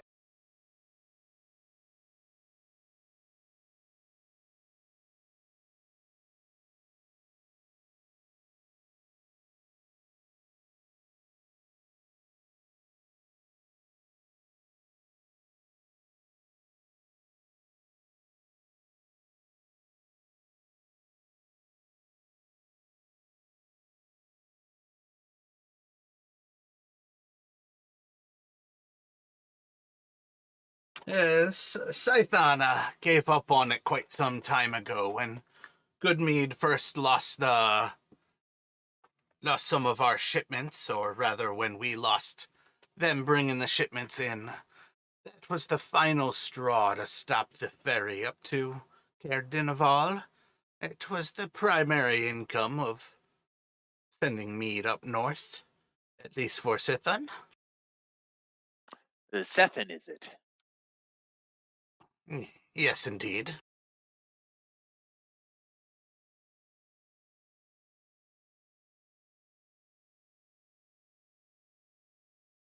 And does the Sethin come to this bar very often? This lovely fine bar. Or where will we find this Sethin? I'd be we have some skills in ferry ice breaking. Ha ha ha! They kind of like awkwardly laugh at you, and you can kind of tell like they don't really get the joke, but they're definitely trying to laugh to pay for their drinks. But after a few moments, they kind of like look between each other and, yeah, you're not from here, are you? Well, as word would have it, I was born in these not far from here, but no, not, we've been wandering the 10 towns trying to, oh, do right by people, trying to make a living. As you know, it's a hard time, but we've had some, uh, well, I suppose you'd say we've had some adventures.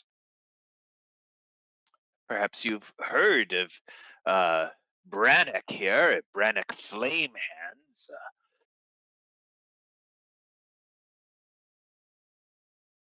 Johann wishes Torleth was here. Oh, we've heard enough about your people. The word's spreading. You'll find Sithon at the Wet Trout. So, maybe an insight check or something. Did his attitude change when? 100%. His attitude just changed real hard. Yeah. Okay.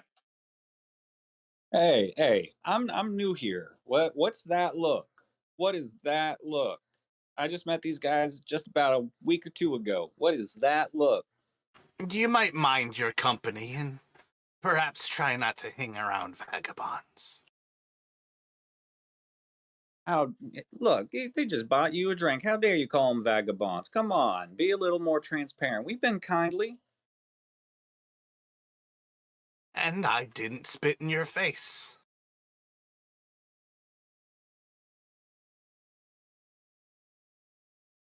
Johann kind of Stand up and walk towards him.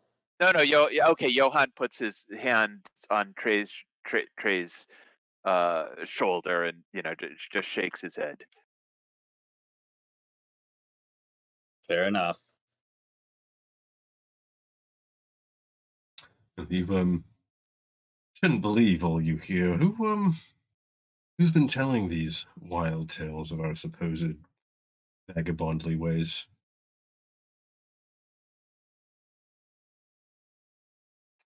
There's still a few people who travel between the towns. You don't have to go killing them for telling their truths.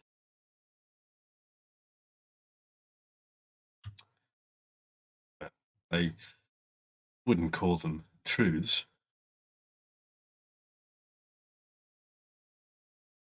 You might be more circumspect in just what sort of tales you give credence to. You didn't happen to pass through Goodmead and all of a sudden their speaker ended up dead, and one of your party in power? Elected by the good people of Goodmead. Kill enough people and sure you can get yourself elected. Well, aren't ye the expert in civics?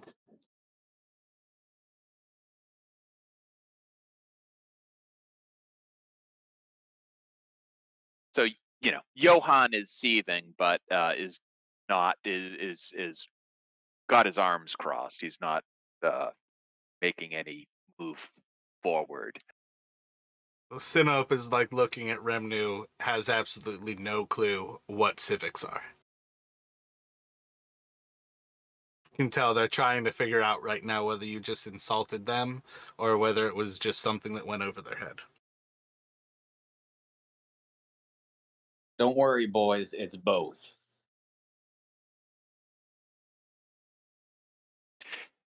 Now that I think about it, I find it a little chilly in here. Perhaps we should go elsewhere for our drinks.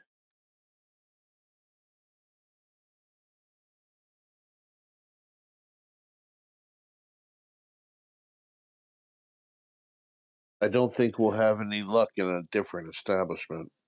Perhaps it's best we take our leave of this town entirely.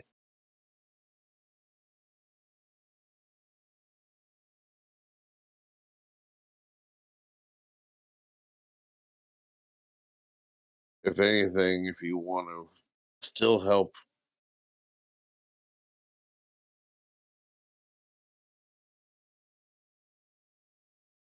I imagine if we were able to get that ferry business sorted, it would go a long way towards dispelling these rumors about us. But it's clear that our names have preceded us, and I agree we're not likely to get a much warmer reception anywhere else as of now.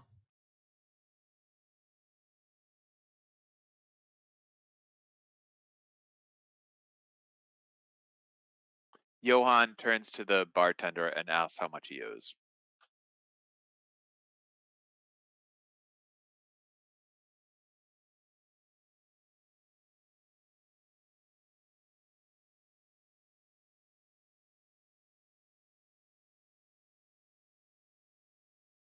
Uh, three, 3 gold. 3 gold is a fair price for this mead. And Johann hands over 3 gold.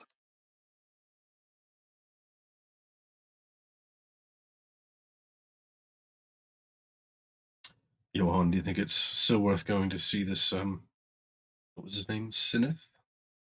Then? Sethon, are Sinope and Remnu away from us now? You can most certainly put some distance between yourselves. Yeah. Are you trying to go like to the back room? Or are you trying to? What are you thinking? No, I don't think so. I mean, I'm just thinking that if they're where these tokens are, then maybe I would even just move maybe a little closer to the hearth. Yeah, I was thinking like Brannick would have said this to Johan, and like even the stuff about the ferry, kind of when they were had a little more kind of room between them and the other people in the bar.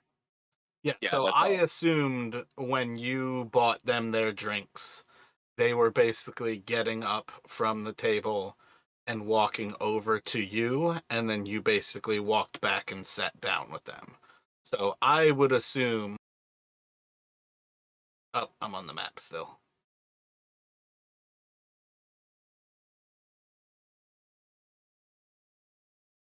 My bad. I don't know if you guys know this, but I was not going to throw you into what you guys have chosen to do today. So I've been trying to build maps while you guys are talking. I have not been on this actual page. So I assumed basically they brought you back to this table. But at present, you can say that those are the actual, the two of them, Sinope and Remnu. So there's a little halfling in this room.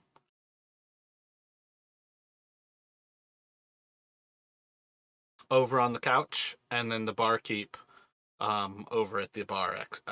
So depending on where you want to be, if you're staying in this room, that's kind of what's in this room.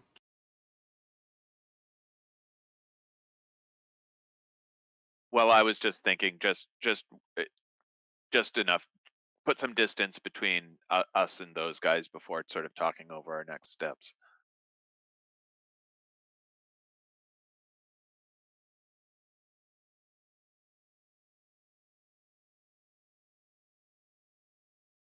But to go back to it, I mean, I think Johan would agree that maybe checking in with Sethon is still worth at least trying, as long. But Johan would also be like, I'd certainly like to know who's spreading these lies about us. I'd like a name if we could find one.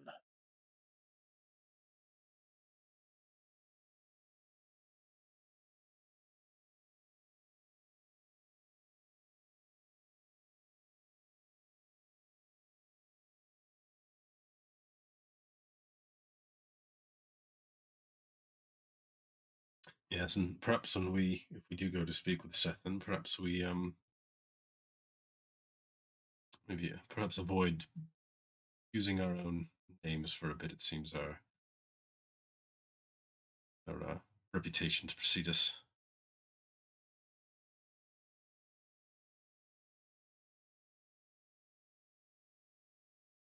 I'm game to speak with him.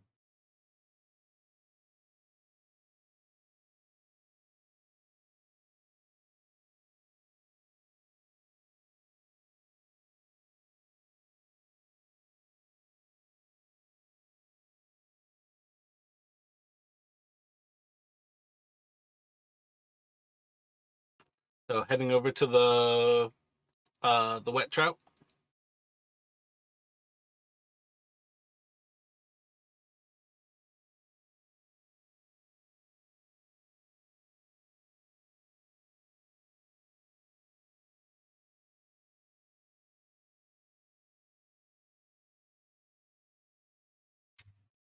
Sounds like it to me, unless anyone has any objections. That'd be my vote unless, others feel that we should just give up on the town and do something else. As you all are heading away from this room, this little person who's sitting on the couch is going to kind of like look up at you all as they kind of like shake their head a little bit. Let me get a perception check from all of you.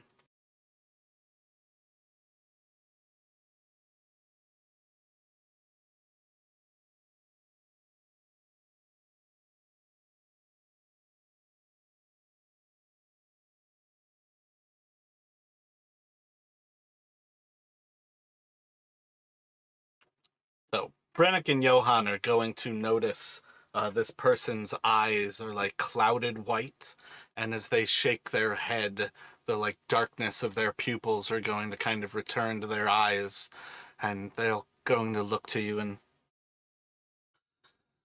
the white lady said that I could help you find what you're looking for. What are you looking for? Would you like a reading? Kind of like looks over you all. 5 gold, and I can tell you what you need. 20 gold, 20 gold.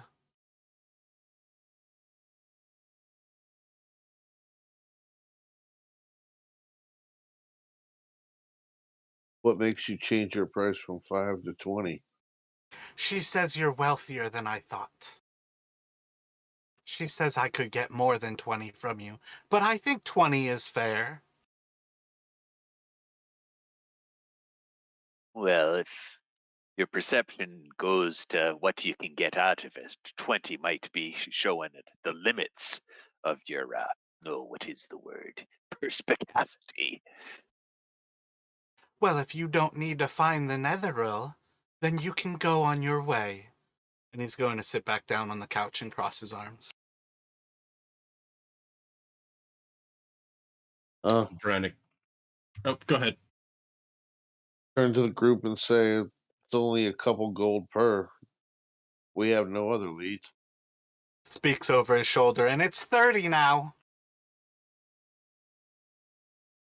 And so Brannick's he would have looked like kind of doubtful at first, but as soon as the halfling mentioned Netheril, he would try not to show it on his face, but he would definitely maybe kind of like poke Johann in the shoulder and kind of like raise his eyebrows, and then like in quiet voice, like suggested might be worth it. And quickly before the price goes up again. Fine, I'll chip in some gold. Chip in 5.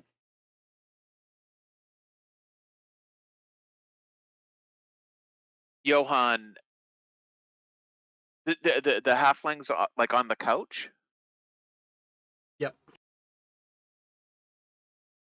Johann looks around to see if it's sort of sufficiently private, and if it is, I think he drags a chair over from that table. Why don't you give the read-in and 15 gold and another 5 if it has the ring of truth to it. The price has already gone up. Do you need to know where to find what you're looking for? Or are you happy searching for things that you don't know any better about? Now I grant you seem to know your way around things. 30 gold, I then. don't know much of anything, but the White Lady knows everything. Now, is that white lady Oral that you speak of?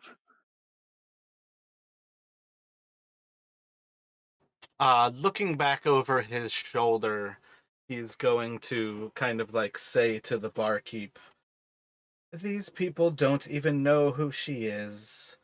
And Bardaban's going to kind of look over like the last few of you who are still like over at the bar, and just kind of mention, "There's an old story about a lady who's drowned in Lake Dineshare. Apparently she was heading out into the lake to throw all of her cheating husband's belongings into the deep, and she drowned in the waters. Uh, where named after her, she haunts this place, and the little one," and he like does like air quotes, "speaks to her." Okay. Can I cast Divine Sense?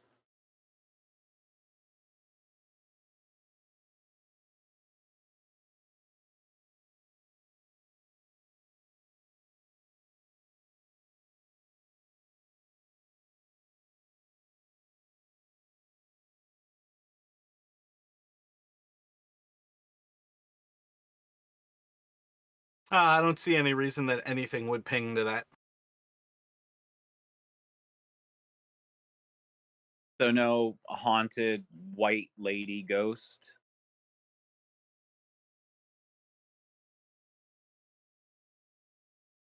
As far as your divine sense goes, yeah.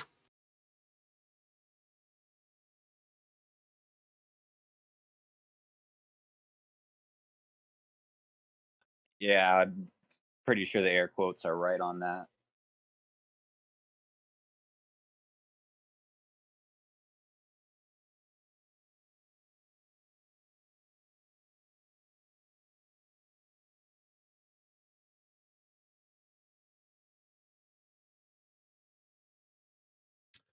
Brannick definitely wants to hear what this person has to say. Again, the halfling's mention of Netherrealm definitely got his attention.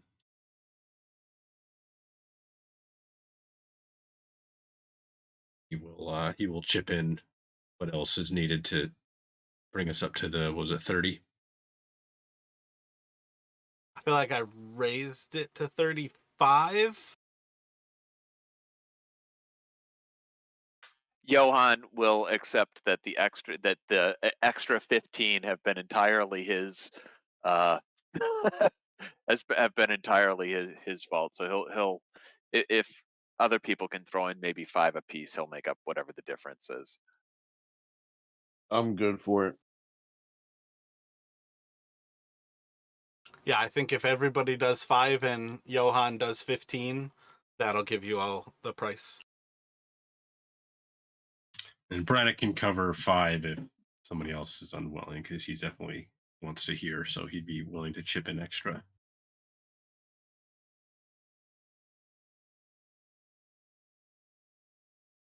So when you all hand the gold over, he's going to kind of like count over the pieces real quick before he goes to pocket it. And you're going to see as he kind of like reaches into his pocket never gets any heavier. Like nothing ever falls into his pocket. And he's going to reach out his hand and kind of like move forward as he goes to shake, and he'll introduce himself as Ronaldo. And then he's going to kind of look over towards the barkeep and say to him, "Bardaban, if you would be so kind, let us get a pitcher of mead. And when it's prepared, bring it back to my room." And he'll kind of like usher you all through to the back.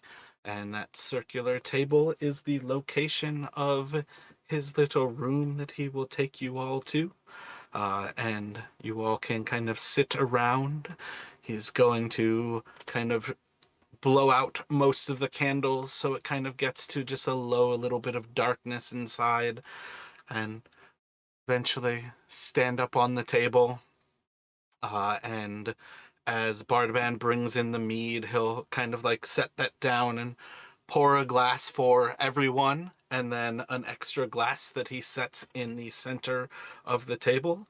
And he's going to kind of like look to you all and, oh, well, we're going to take a few moments here to summon the White Lady.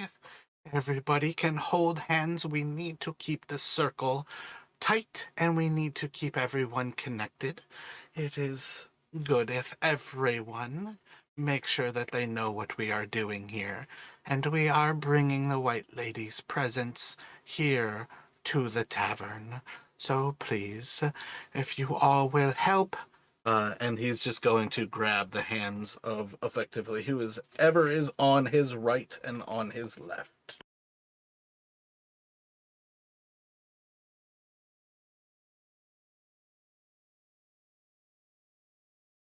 Who's sitting with their back to the door?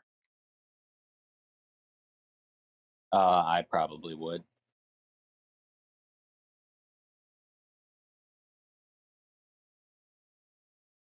Johann, will take his hand, but rather than paying a lot of attention to whatever happens at the table and so forth, Johann is going to keep an eye on the door.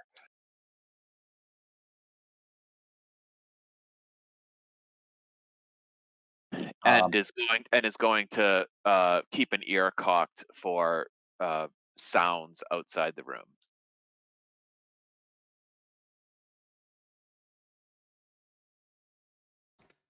So, anybody who is actively helping or attempting to summon the White Lady, I need you to roll a charisma check. Johann, you are not allowed to participate in this. Yep. Yeah, Brannick is pretty much following the instructions at this point.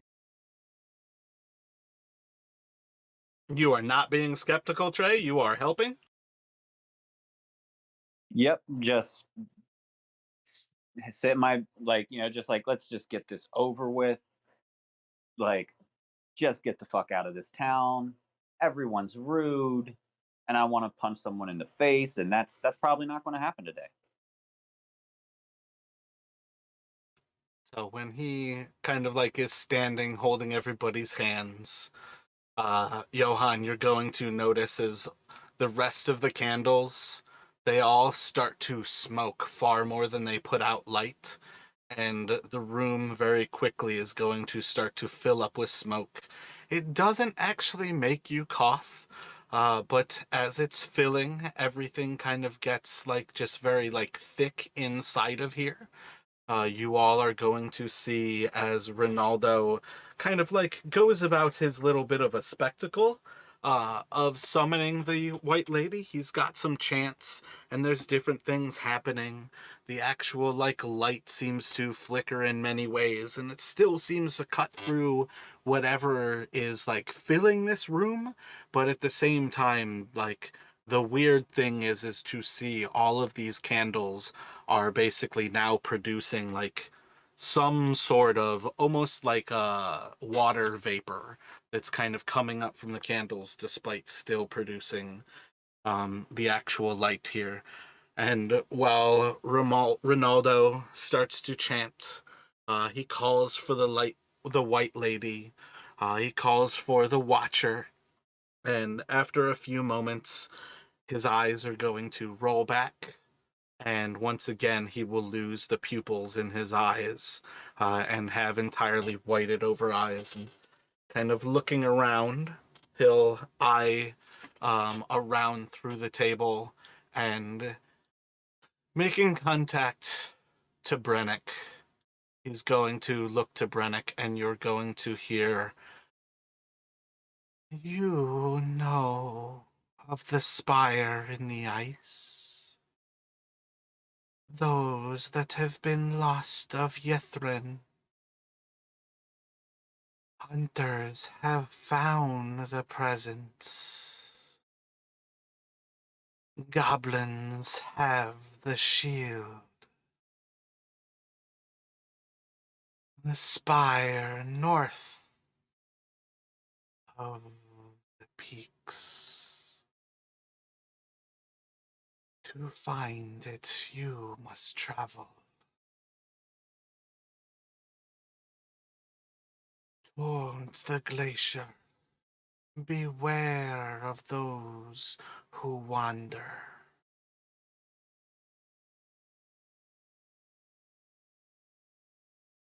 And then you're going to see is there's like a moment where he kind of like breathes in deeply, but doesn't exhale. As 1 minute, 3 minutes, 5 minutes go by, and it seems like this halfling has stopped breathing. And there's going to be, damn, I don't know who officially has like the map for this group. I feel like for what it's worth, it's got to be somebody like Johan, just because Johan's been with the group the longest. You're going to feel like a warm sensation on your person. And then after a few moments, the voice is going to continue. Your location is marked for you who seeks.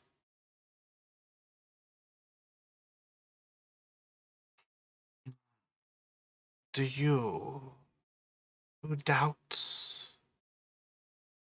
have questions for me?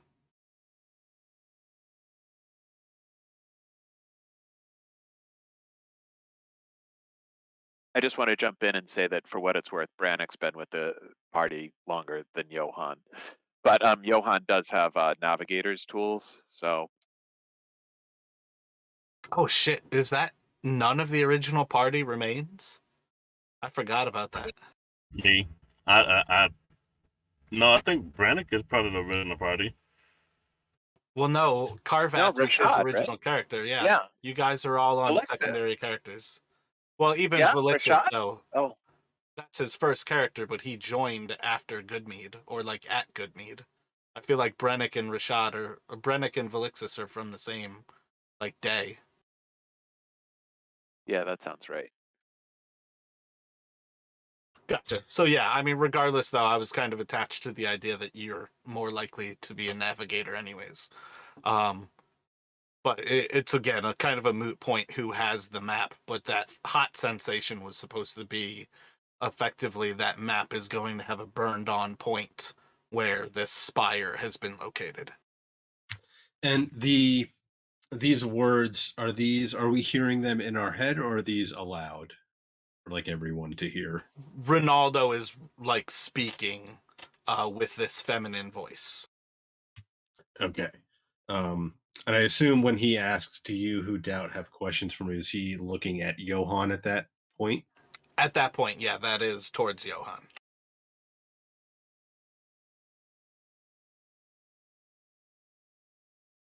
Can I raise my hand? Yeah, Johan. Johan. Please, Iron Spark. Does Trey raise his hand? Yes. When the circle is broken, Ronaldo is going to fall over on the table, and you're going to see as his eyes turn back to normal and his I would pupils have return. kept like no, I would have like kept my hand held like with whoever I'm holding.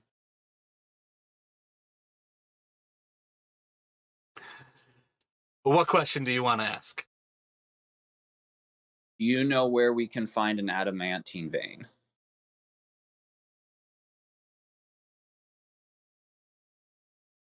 I'm not a miner.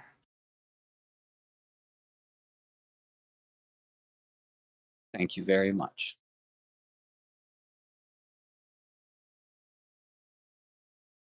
Can you tell us anything about what's happening at Care? Shoot. One of the cares has the town has a castle on the top of a bluff. and we couldn't get into it. I think that was Cair Dinaval. Johan would ask about if the lady would know anything about that, because that's on this lake.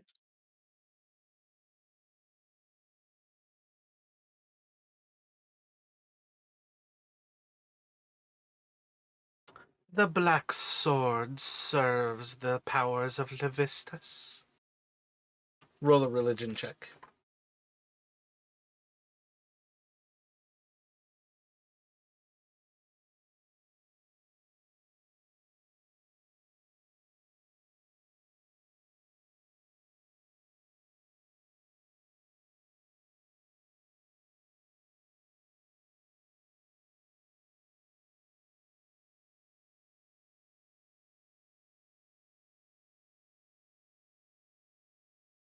Nobody else has religion. Nobody has religion.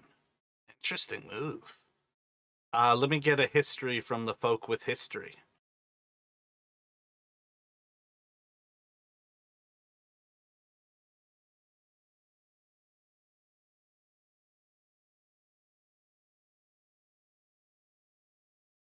Yeah, none of you will have any clue about what Levistus is. Well, with the late arrival, Velixis, you can vaguely understand that Levistus is a name attached to the Nine Hells. You'll have to look up what it means. You'll have to search that out to find it out. All right.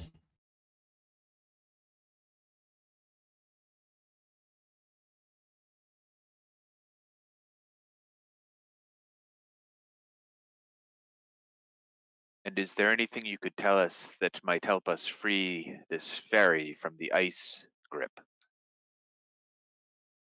You need only kill the Duragar. And with that, his eyes are going to go back, and the pupils are going to return.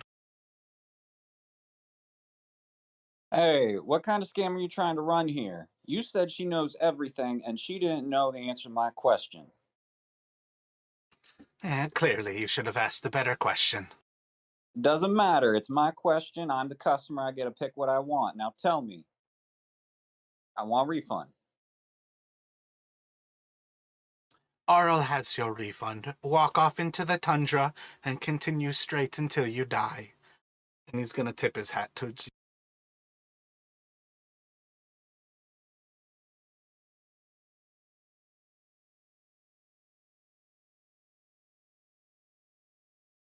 Did it cut off anyone else or just me? Yeah. Wait, what didn't you get? Tip his hat, I think, was the last Yeah, that thing was I it. heard. He said, go fuck yourself, basically. Like, go walk off into the tundra and die. But his response was, your refund is with Arl. Go claim it from a god.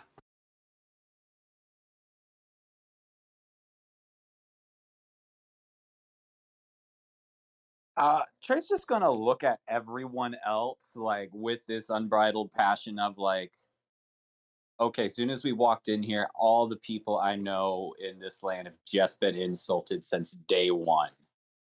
I've tried apologizing, tried being nice across the board. I'm ready to like beat the shit out of this halfling. Anyone gonna try and stop that? Like I'm putting that mood out there for anyone to pick up with an insight check. Yeah, I think Johan would stop that. He'd just be I mean he'd totally get it. I mean he's very sympathetic actually, and so almost in that sense of he's sympathetic. But the fact is that it would just be he'd assume that the party would slaughter this, this halfling, and then that'd be it for this town.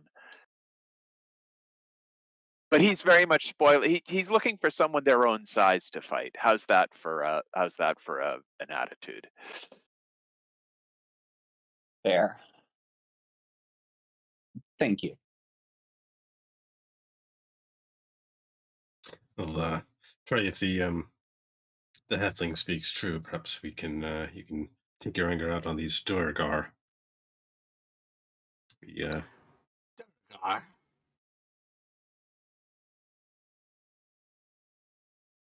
Like that's effectively you seeing as he like actively is asking like I spoke about Duragar.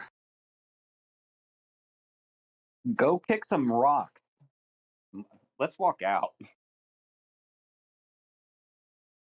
Yeah, You- that Johan would agree with. thank you for the reading. I think perhaps we'll take our leave, Ronaldo, assuming he gave us his name at some point. Yeah. Once you guys paid him, he introduced himself. So he will like kind of reach out to you and shake your hand and say, "I hope you were able to find everything that you were searching for." Yes, tell the white lady thank you if you speak to her again.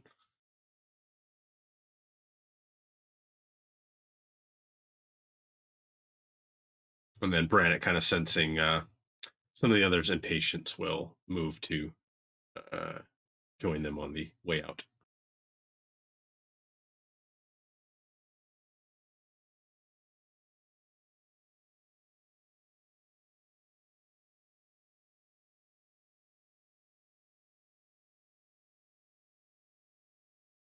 Jinbao would turn to Trey and say, "There's a time for everything. Even an arrow may hit the wrong target if it's not aimed properly." But sometimes you want to purposely hit the wrong target.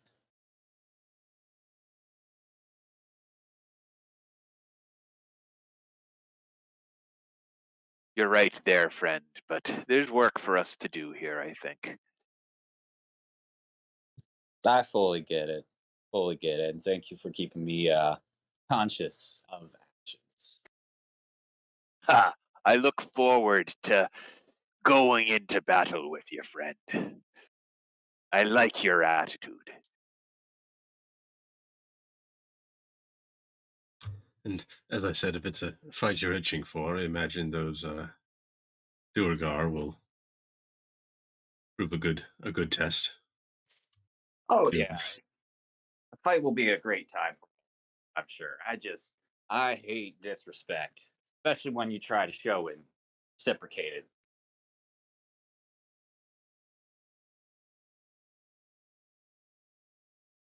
Oh, perfectly understandable. Must admit, I'm not much enjoying my time in this town either, although Halfling, as far as I'm concerned, has earned his coin.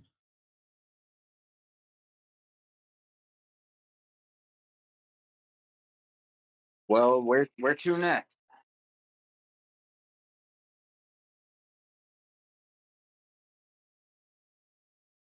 And if we do want to improve our reputation here and perhaps get rid of some of these rumors, and if what the white lady said was true about freeing the, I don't know how killing Duergar will free the ferry, but perhaps that might be our next move.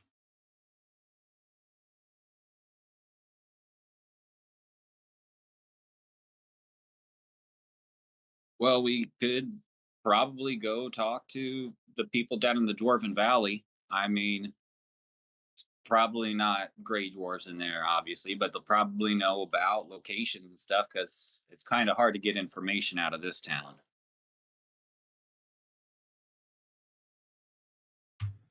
Yeah, so Johann Brannick and Felixis have actually seen, assuming these are the same Duergar that are being referenced, we've actually seen their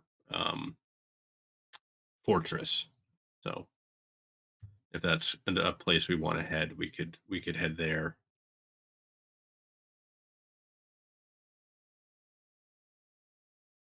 Oh, that makes it easier.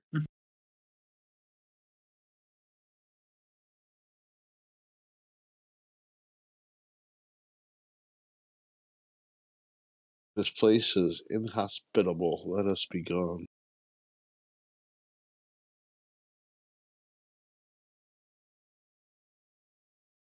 So where are you all heading to?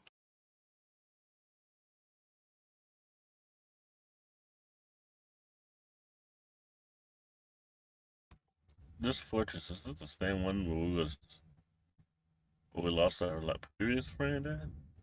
Yep.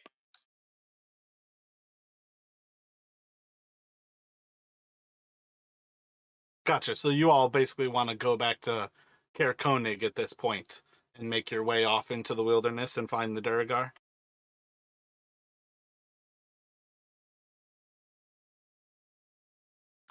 Um, I think that would be Johan's vote, unless there was still a thought of trying to maybe talk to Sethan about the ferry to get another perspective on the ferry and what's going on there.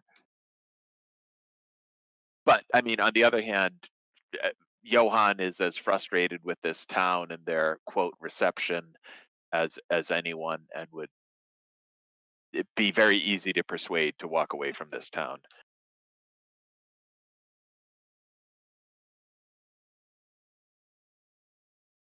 We shouldn't forget that it is easier to attract flies with honey rather than vinegar.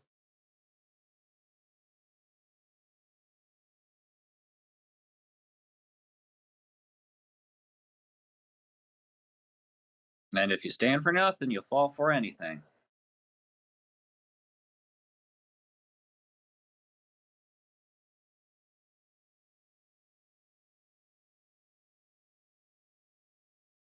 While we're here, we might as well take a look at the ferry.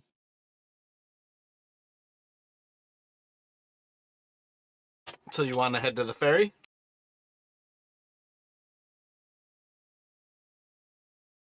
Sure.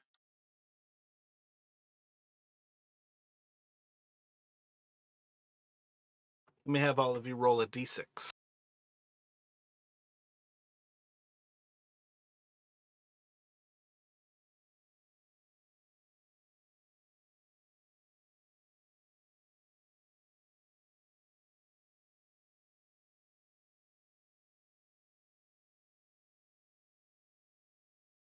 Statistically speaking, that should actually have d6, like have shit happen. But it's an interesting way to check for encounters, and I have not had one happen yet. So yeah, you all can head out of the White Lady Inn as you walk off into the north along the actual dock out to where the East Haven ferry is frozen into the ice. Let me get a perception check from just do another group perception here.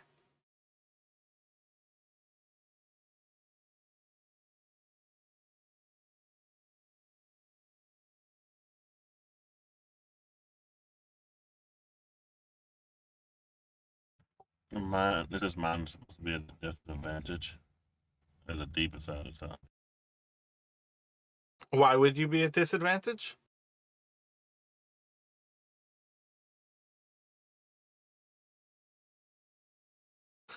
So heading out, it's very faint, but you can kind of pick up along the way out on this dock that there are indeed footprints that are leading out and back from this ferry. Johan's going to pick up on them, but as you all start to approach the ferry, it's still active. There's no signs of anybody living there. Like, there's nothing creating heat. There's no smoke rising from it. There's no lights coming from the ferry itself. But the footsteps tell you that you're walking someplace that people still walk. Um, let's get survival from Lu Bao and Johan, please. It's a party barge.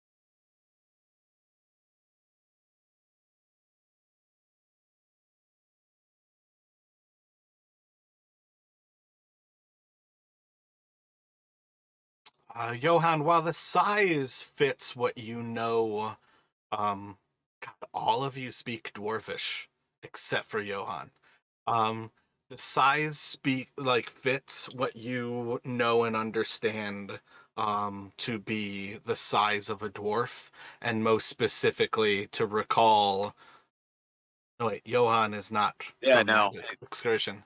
Yeah, but it's dwarvish feet that you see are walking to and from this barge on a regular basis.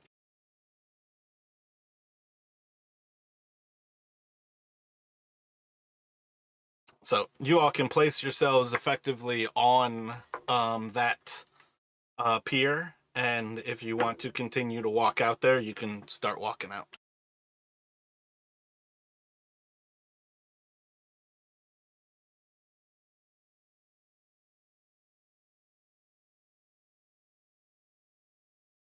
Should we be seeing a map? Oh wait, did I drag you to the wrong one? Yeah. Why is my bot on the wrong? What the fuck?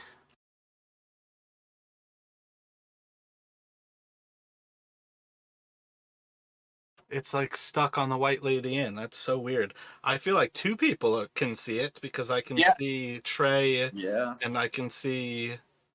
I feel like maybe a reload. Yeah, My bot is still stuck on White Lady. Yeah, I just I forgot. reloaded and now see a Yeah, I've never had that problem happen before. I moved you all to the lobby and it still showed me the White Lady.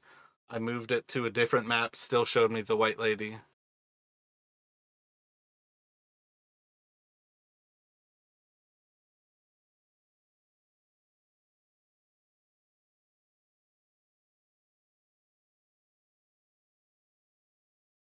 Do these look like fresh Jorvin, like with footprints? Realistically, neither of those survivals are good enough for you all to have anything other than there's like regular traffic.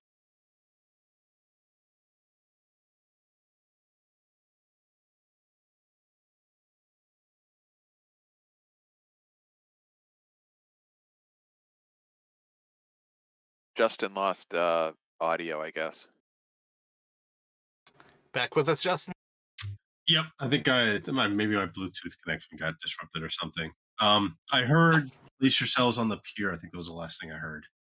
Gotcha. Yeah, after that, it was just we were having map issues. So if you're still on the White Lady Inn map, just reload the actual map. For some reason, Roll20 had like 3 people at least still like stuck on White Lady. Gotcha. Okay, yep, now I see the other map. Yeah, I'm not sure what that problem was. I've never had that happen before. But I only noticed when Larry asked, and I noticed my bot was on it still. So yeah, you guys are basically walking up this pier. You have signs that dwarves have been using this pier. And you have a reading that tells you if you want to free the East Haven ferry, you've got to kill the Duragar. So I don't think you guys should be terribly surprised to know what lies ahead of you if you continue forward. Can I use stealth? You can certainly try. What are you trying to do? Be stealthy. You can definitely be stealthy and do absolutely nothing, and that is very stealthy. Jimbao, I mean, I got this grappling hook if you want to try and scale it on the backside here. Would that be athletics or acrobatics? I'm willing to give it a shot. Shipmates, before we get started, let me throw aid on you. Who would like aid? Who thinks they're probably going to be a front line if shit goes down? I will be, but I'm pretty beefy.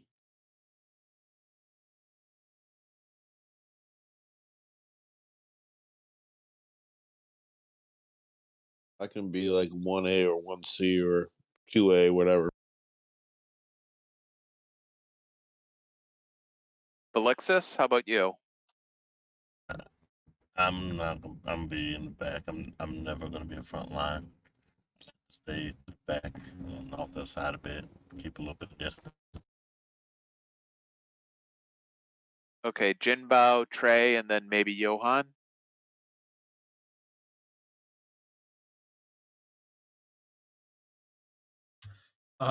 Mara, is this ice like frozen over? Is it walkable, or is it kind of like in like icy water, like chunks of ice kind of conditions?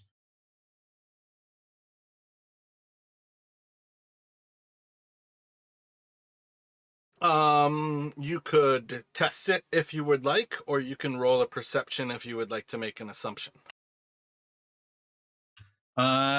Yeah, I guess just looking at it, does it look like it's? I guess, do I get any sense of how Just solid looking it is? at it, it looks like it's frozen. You've seen many people throughout 10 towns that walk out onto these frozen piers, basically, like out onto the ice, and they fish day in, day out. You probably don't have any reason to question that people from East Haven walk out on this ice. Gotcha. Okay. And about how much higher up is the edge of the ship from where we are on the pier? I would say what the pier probably stands out of the water by like 3 feet, maybe, like from your feet are like 3 feet above the ice. And the ship itself is probably 20 feet at the back and maybe like 8 feet at the side. I feel like that's about how high a ship sits in ice or in water. Okay, so then about 10, 11 feet above us, assuming like about a 6 foot height.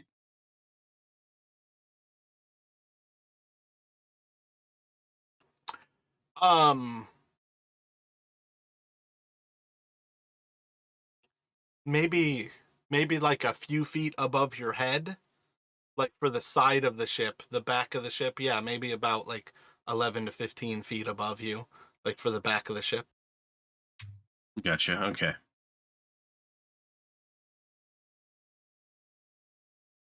Johan, any sense of how many footprints there were, or how many that might be waiting for us on board?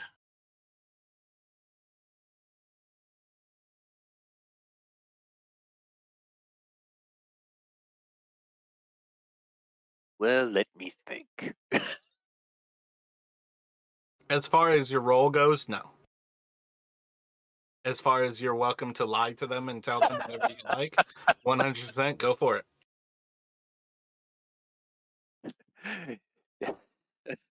I'm afraid it's beyond me. Hey boys, I got a question for you. Instead of going above deck and going into normal means, why don't we just go in however we want and just go through the hole?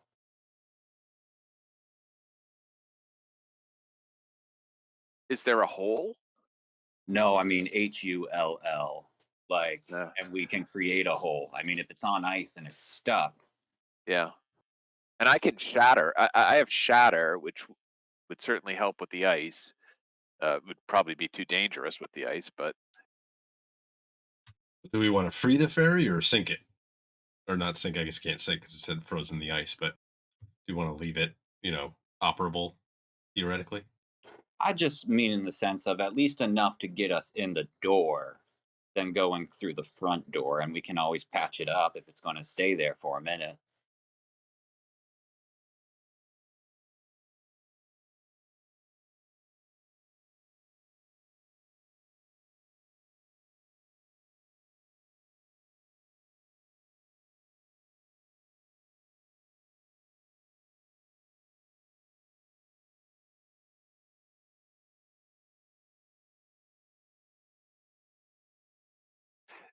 is there anything like maybe at the stern of the ferry that are those windows or anything like that? Something that's less thick than a a thick wooden hull.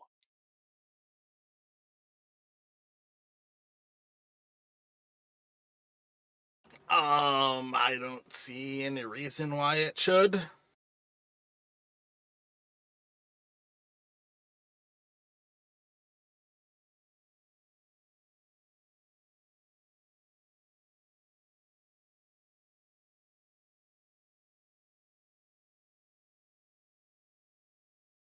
I feel like you've basically got the idea that you could climb up top, again, like the grappling hook idea, and climbing on board that it sounded like Jinbao was thinking about.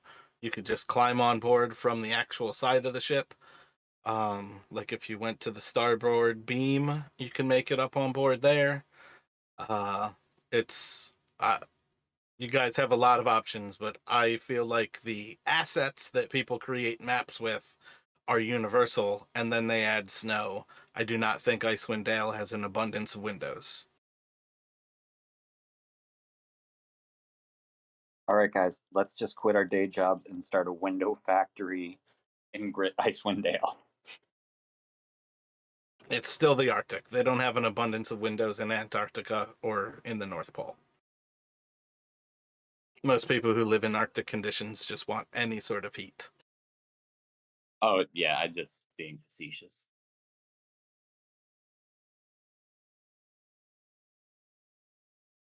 Our tray, not that bright.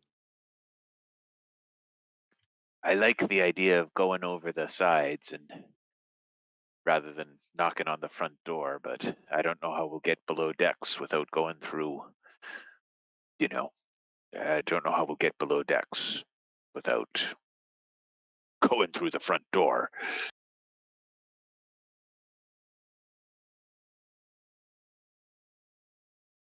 Well, I mean, I can go up through the front door and just be as a primary means if someone wants to come with me to get everyone's attention. If Jimbao and Felixis and Brannick want to go up the backside.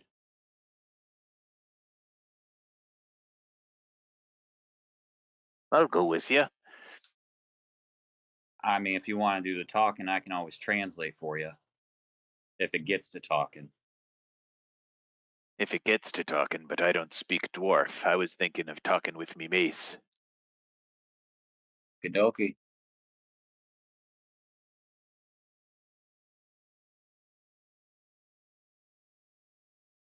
Brannick, Jinbao, Felixis, what are your thoughts? I think it's a good idea. Sounds like a good plan.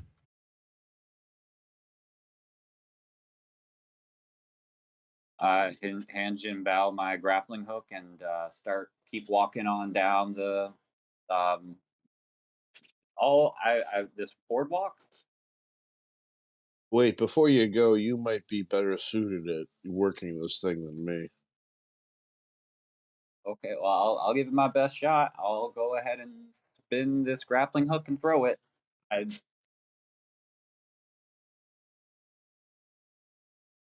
Just throwing it over the stern. Are we talking towards the backside over here, Jinbao? Is that Correct, what we're yep. saying? Yes, Yeah. that's what I was thinking.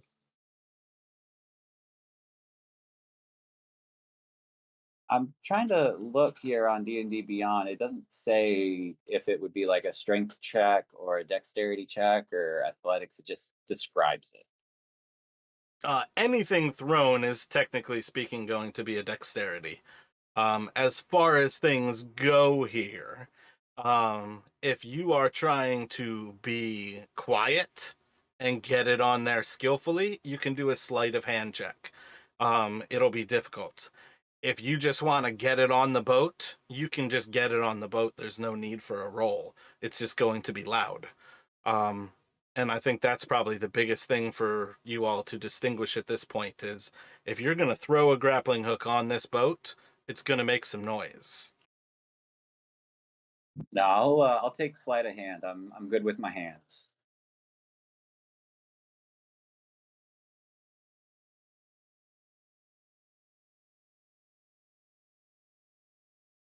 Nice.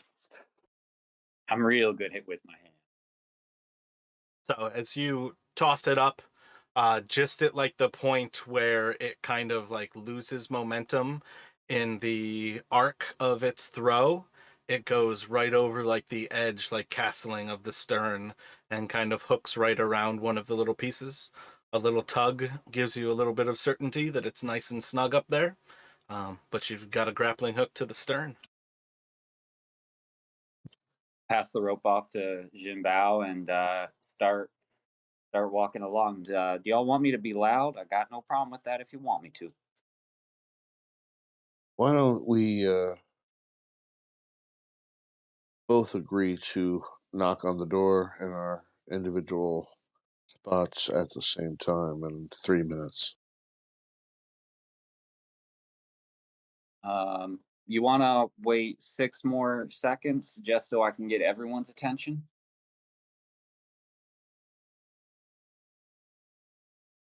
Sounds wise. Off we go.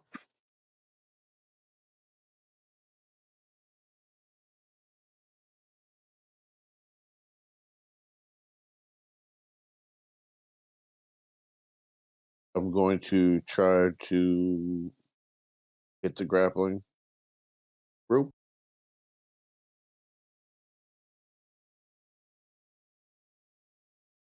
Yeah, you've got the rope. He gave it to you.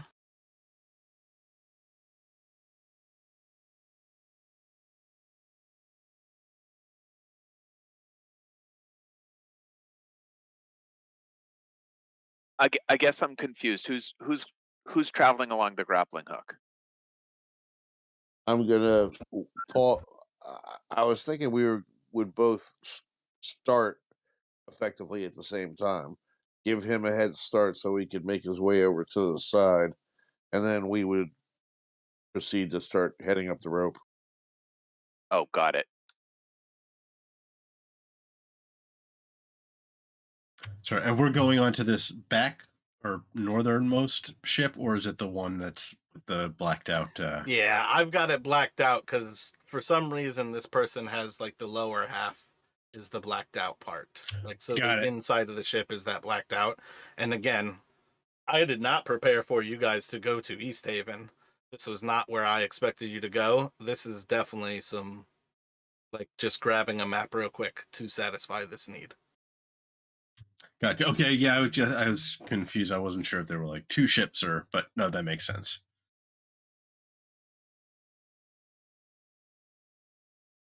But yeah, Brannick is ready to start. He'll stay towards the back, but he's ready to start moving on the grappling hook once the others have, at least a couple others have started. I start making my way up. Is there like a ladder over here or like a bridge?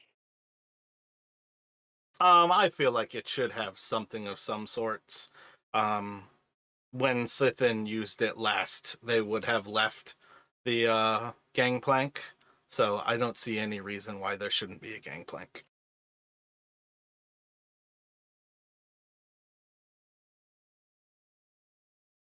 So when Jinbao starts to, you're just climbing up, you can do an athletics check. The alternative, if you want to do an acrobatics, you're basically like swinging yourself from where it pivots. You just may not be like getting up on the boat on top of the like aft section there.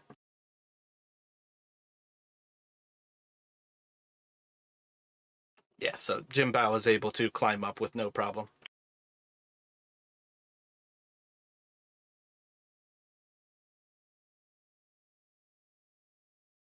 I'm gonna go ahead and cross over the gangplank, which is right here. Good. Yeah. Do I see any Duragar? Nope, nothing to be seen on top of this boat.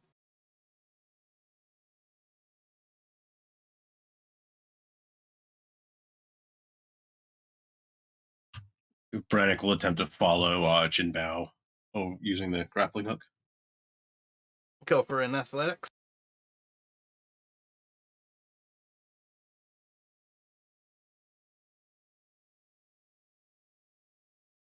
just like slide down to the ice. Now you're looking up. It's a good bit higher that you've got to climb now, but you didn't fall. I can help pull him up.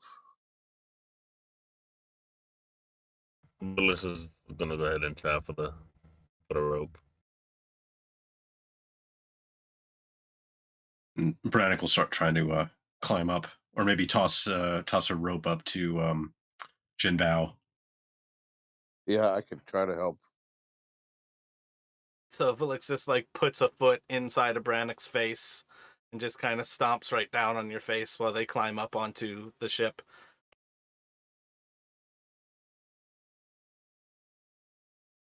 Do another athletics, Brannick. Oosh. We're just Jinbao like spelling starts this to like pull in. you up, but while you're there, like you're just struggle city right now. Okay, so Brannick is gonna he's gonna close his eyes and take a breath, and then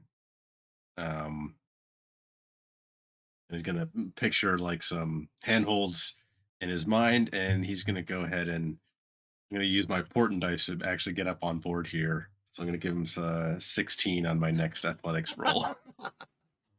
That's what I'm fucking talking about. So assuming the 16 or I guess 17 gets me aboard.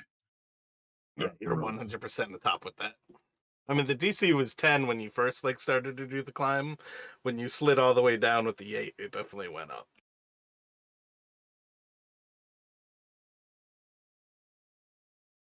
So if I just down on the ice right now, No, you climbed up. You just used Brennick's face as a foothold.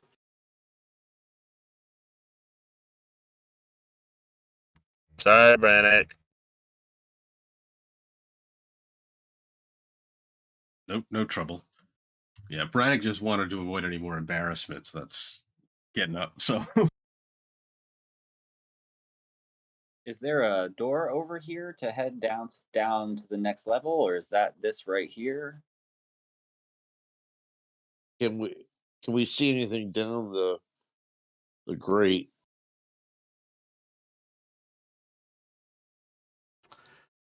Let me get a perception from you. I feel like there is a door underneath that aft section that leads into kind of like the captain's quarters. Looking down through the grate, I think you're going to see signs of a ladder like inside of the grate. There's signs of of snow kind of collecting on that bottom level. And I think at this point that's what you've got to kind of see. It's otherwise dark inside of it. Besides, like again, there's still footprints on this. There's still footprints from the actual pier. Aside from that, there's not really signs of anybody being here right now. Do the footprints lead anywhere? Like to the ship and around the ship, yeah. I feel like they'd probably lead towards the like cabin, like towards the door that Johan's next to, basically. Is there any way to open the grate? You could certainly try.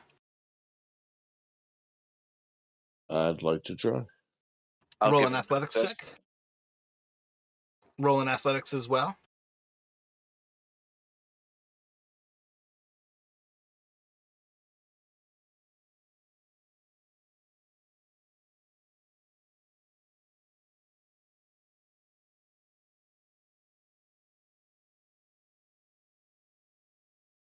Yeah, with a little bit of a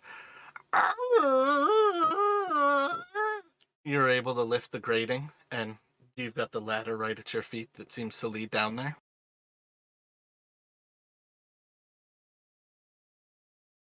Can anyone see anything? if you give me a moment, I can get a torch down there.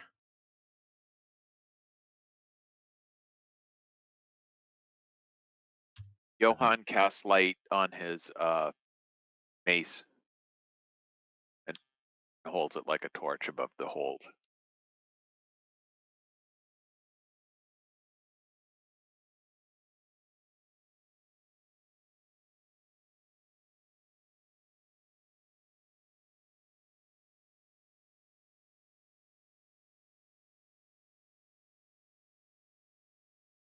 Maybe we should check the cabin before we head down into the hold.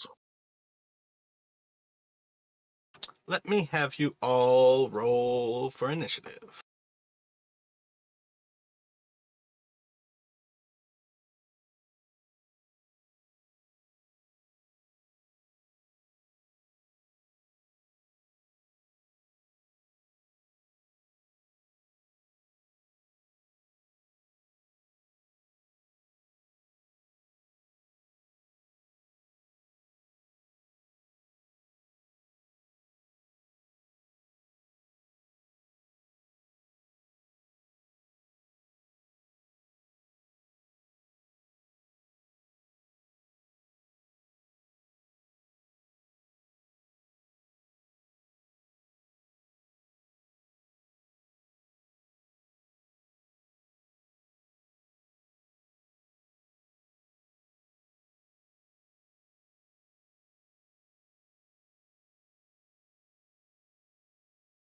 So what are you doing here, Felixus?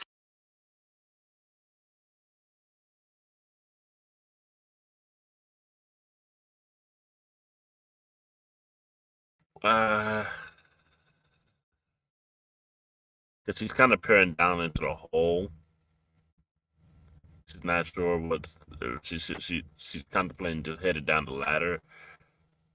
Unless everybody else wanted to just go check the cabin real quick, but otherwise, since they've already opened the grate right there, she kind of wants to head down. So she's asked everyone else if she can go ahead and just head down, or if they want to head to the cabin. I'll follow her. All right, then she starts to head down the ladder. Then she grabs her ladder and heads halfway, and tries to head all the way down.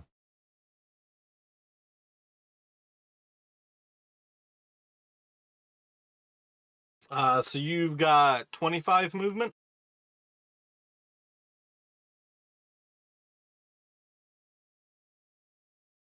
All right. So Well, no, that was the question. Like, you're at 25 movement, right? Yeah. So I think from where you're at, you're going to be kind of like right on the ladder. You won't be able to make it down, but you can effectively take the dash action to make it all the way down. Probably have like 10 more feet of movement. Okay, then yeah, I'll do the dash action to make it all the way down. Gotcha. So as you look around this cabin, you are inside of a hold. There is a couple of cots, like hanging from all of the actual areas around this general area. There's a bunch of like storage containers, boxes, barrels, whole lot of different things.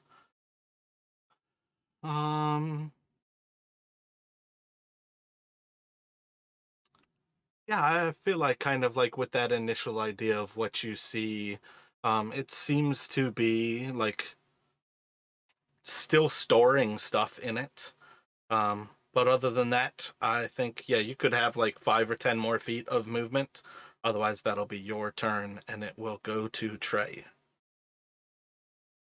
I think with the extra 10 feet, I'm just go ahead and like move to like over here outside of the ladder.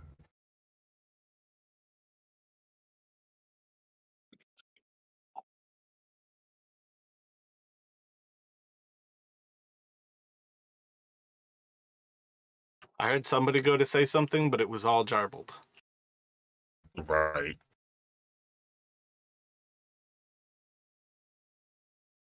So I'm not sure who it was, but Trey, it is your turn, sir.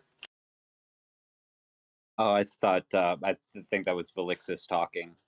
Um, I'll am I at the door to the cabin right now?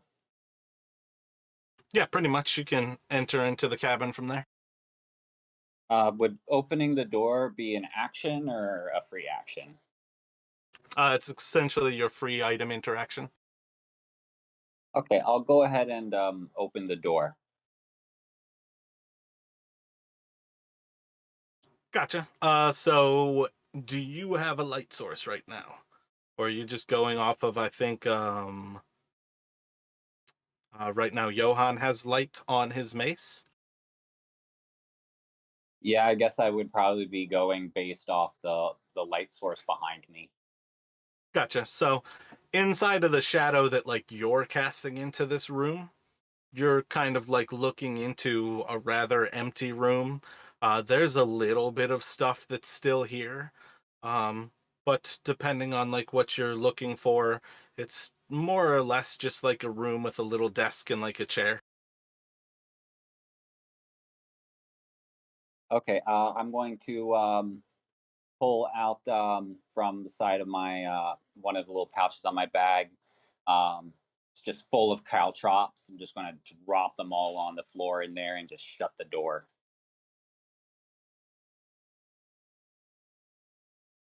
Gotcha. So you can delete your caltrops.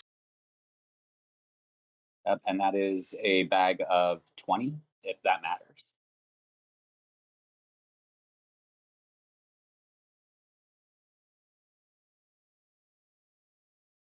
I'm going to then just pull. I guess that would that be my action or my bonus action? Would you say? That's an action. Um, then I'm just going to take a step forward to Johan and my turn. That should go to Johan. So right now, only one person is down in the hold. Correct. Velixis is down in the hold. All the rest of you are basically at the ladder. And is going down the ladder just normal movement, or is it an action? It's effectively normal movement. It's like 10 feet to go down. Okay. Johan is going to cast Spiritual Weapon and go down the ladder. Are you attacking the ladder with the spiritual weapon? No, I am not. Head to ask.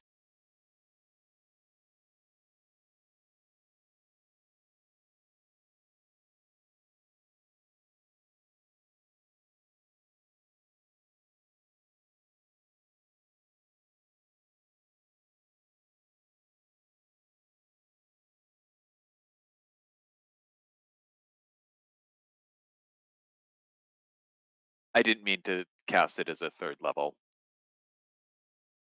Brennick, what is your dexteritize? +3? Never mind. Stupid question. Yep, +3.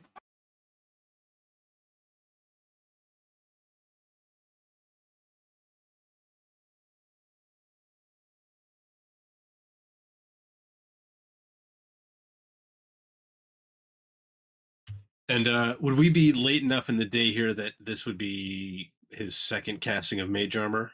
Or still on his first? Yeah, assuming with at very least, like with the 6 hours of travel to get here, I assume you had mage armor for that whole time. So I think you're definitely on your second casting here. So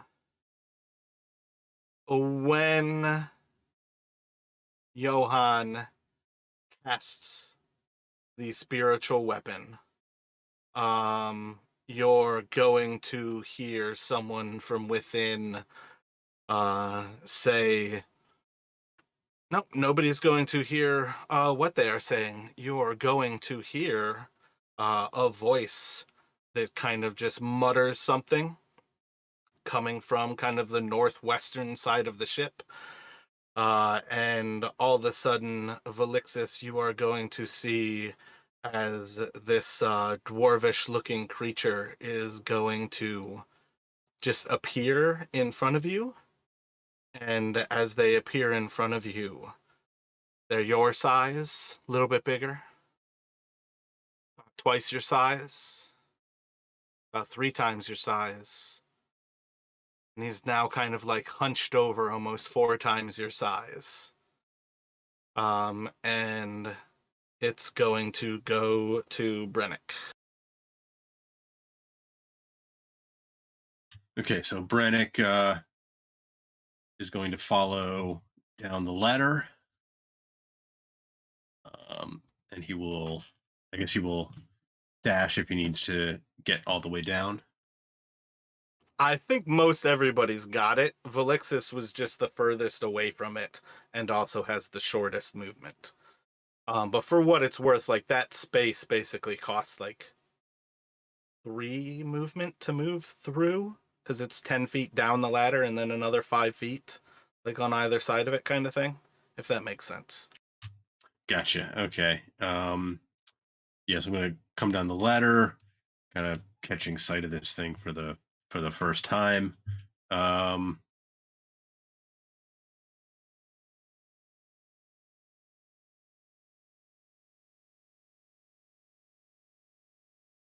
going to hold out my hand and launch a firebolt at the creature. Gotcha. Roll for that.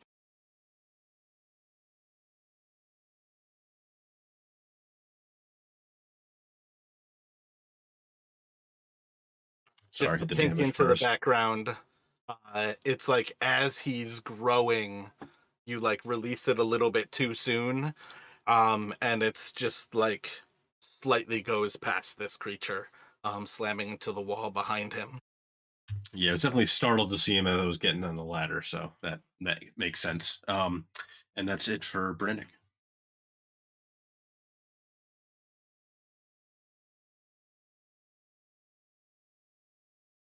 I'd like to try to jump down.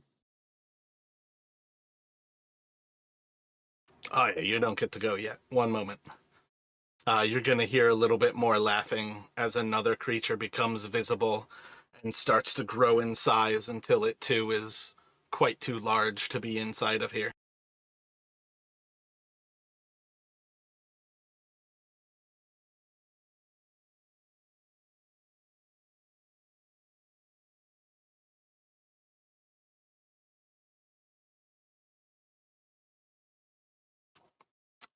And then Velixis, from behind you, you're going to hear the breath of someone as they breathe in and just real heavily. Yeah, another language again. Don't really pick up what they're actually saying. Definitely sounds horrendous, definitely sounds hostile. And you are about to get struck twice.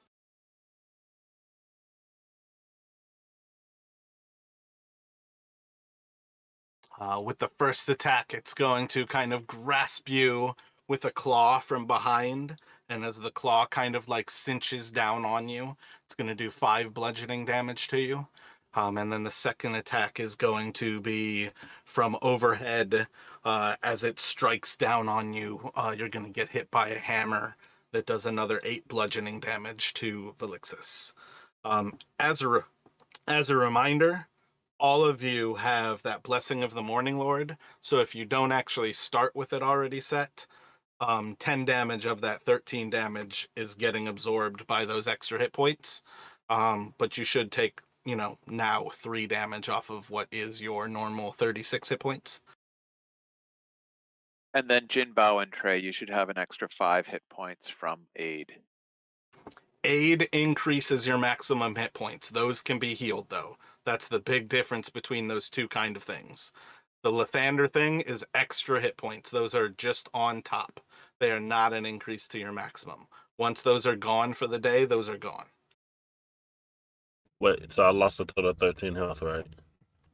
Yeah, but like you should still be at like 33 hit points because you start your day basically with 46 hit points.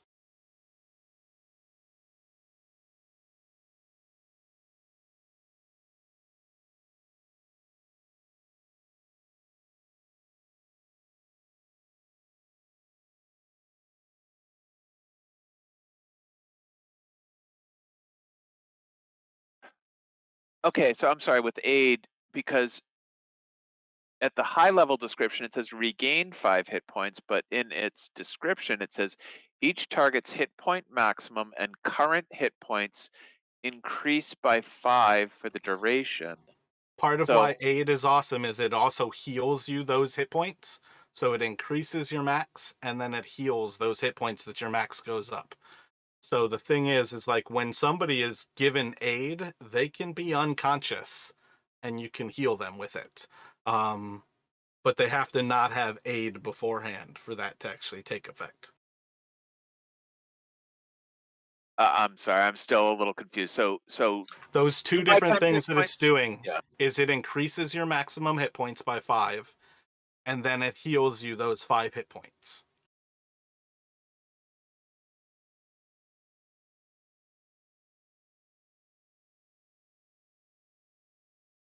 Like if you have 38 hit points before aid and you get aid cast on you, you now have your current hit points and your hit point maximum both go up to 43.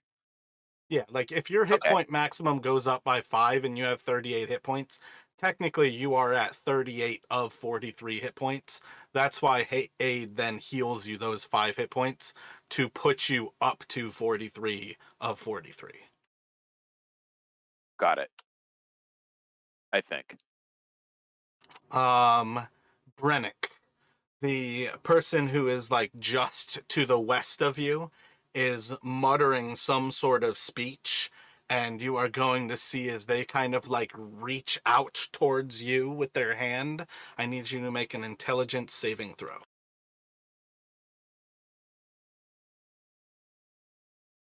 Such a cool spell and absolutely the wrong person to cast it on. Yep, does nothing there. So he's going to kind of like curse as he will step away.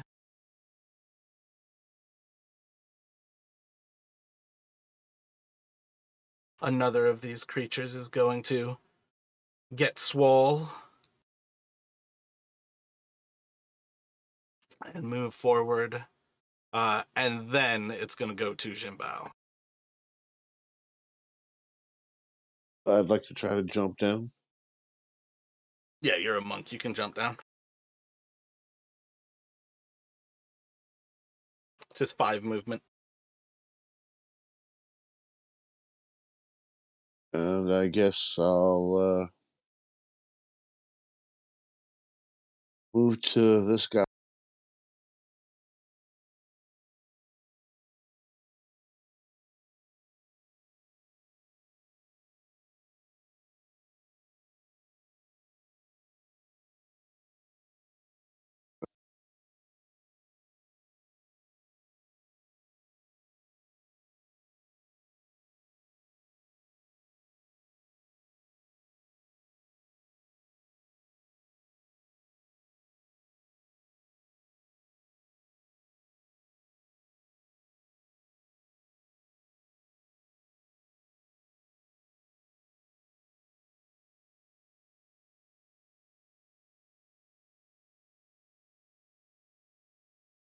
Yeah, I want to try to wedge myself in between them and Velixis and attack. You certainly can. Who are you attacking? The one, I guess the one closest to me. So directly west of you? Go for it. Correct.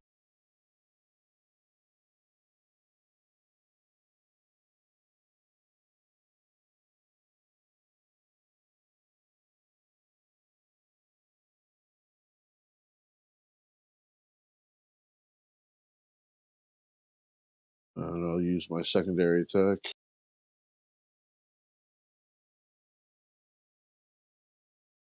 What's your modifier on your attack?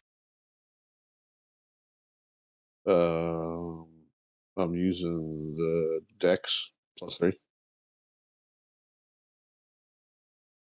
So +6 total? Yeah. Gotcha. So that second one will hit. That's with Can you not click like the normal attack with your guy? So it rolls like attack and damage?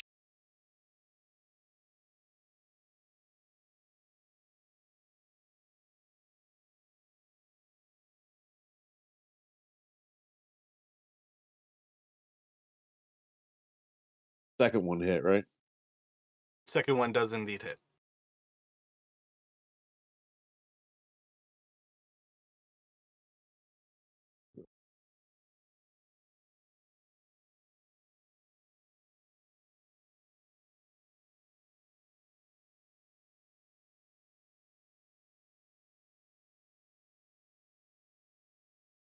Any bonus actions from?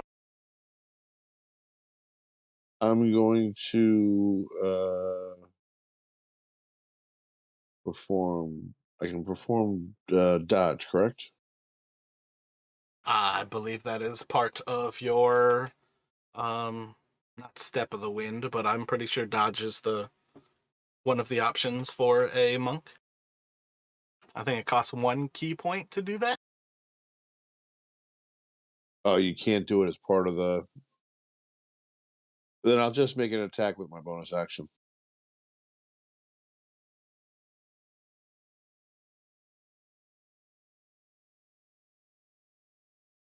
Like, I've got a lot of rules in my head, but a lot of rules I still expect you to be like the master of your character, but I'm pretty sure it costs you a key point to do the monk ability that lets you take the dodge action as a bonus action. Yeah, there's a. I'll have to look at stipulations. Yeah, I agree. I've been studying all week. Yeah, it is step of the wind. Or it's patient defense, but it's under the key point thing. So 19 will hit. You can roll that damage. You can click that pink bar and it will roll it. For another 7.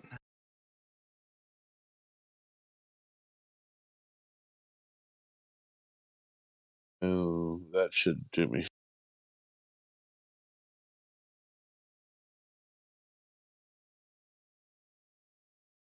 That's going to leave that guy mortally wounded.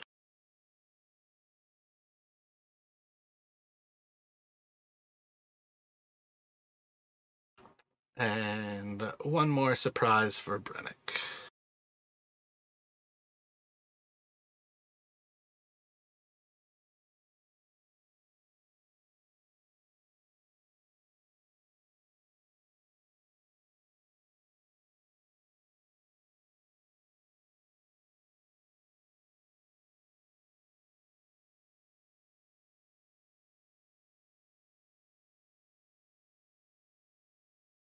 I feel like he's got to do it. He's just going to grow big. He's just going to get swole behind you and then tap on your shoulder from above just to kind of fuck with your mind.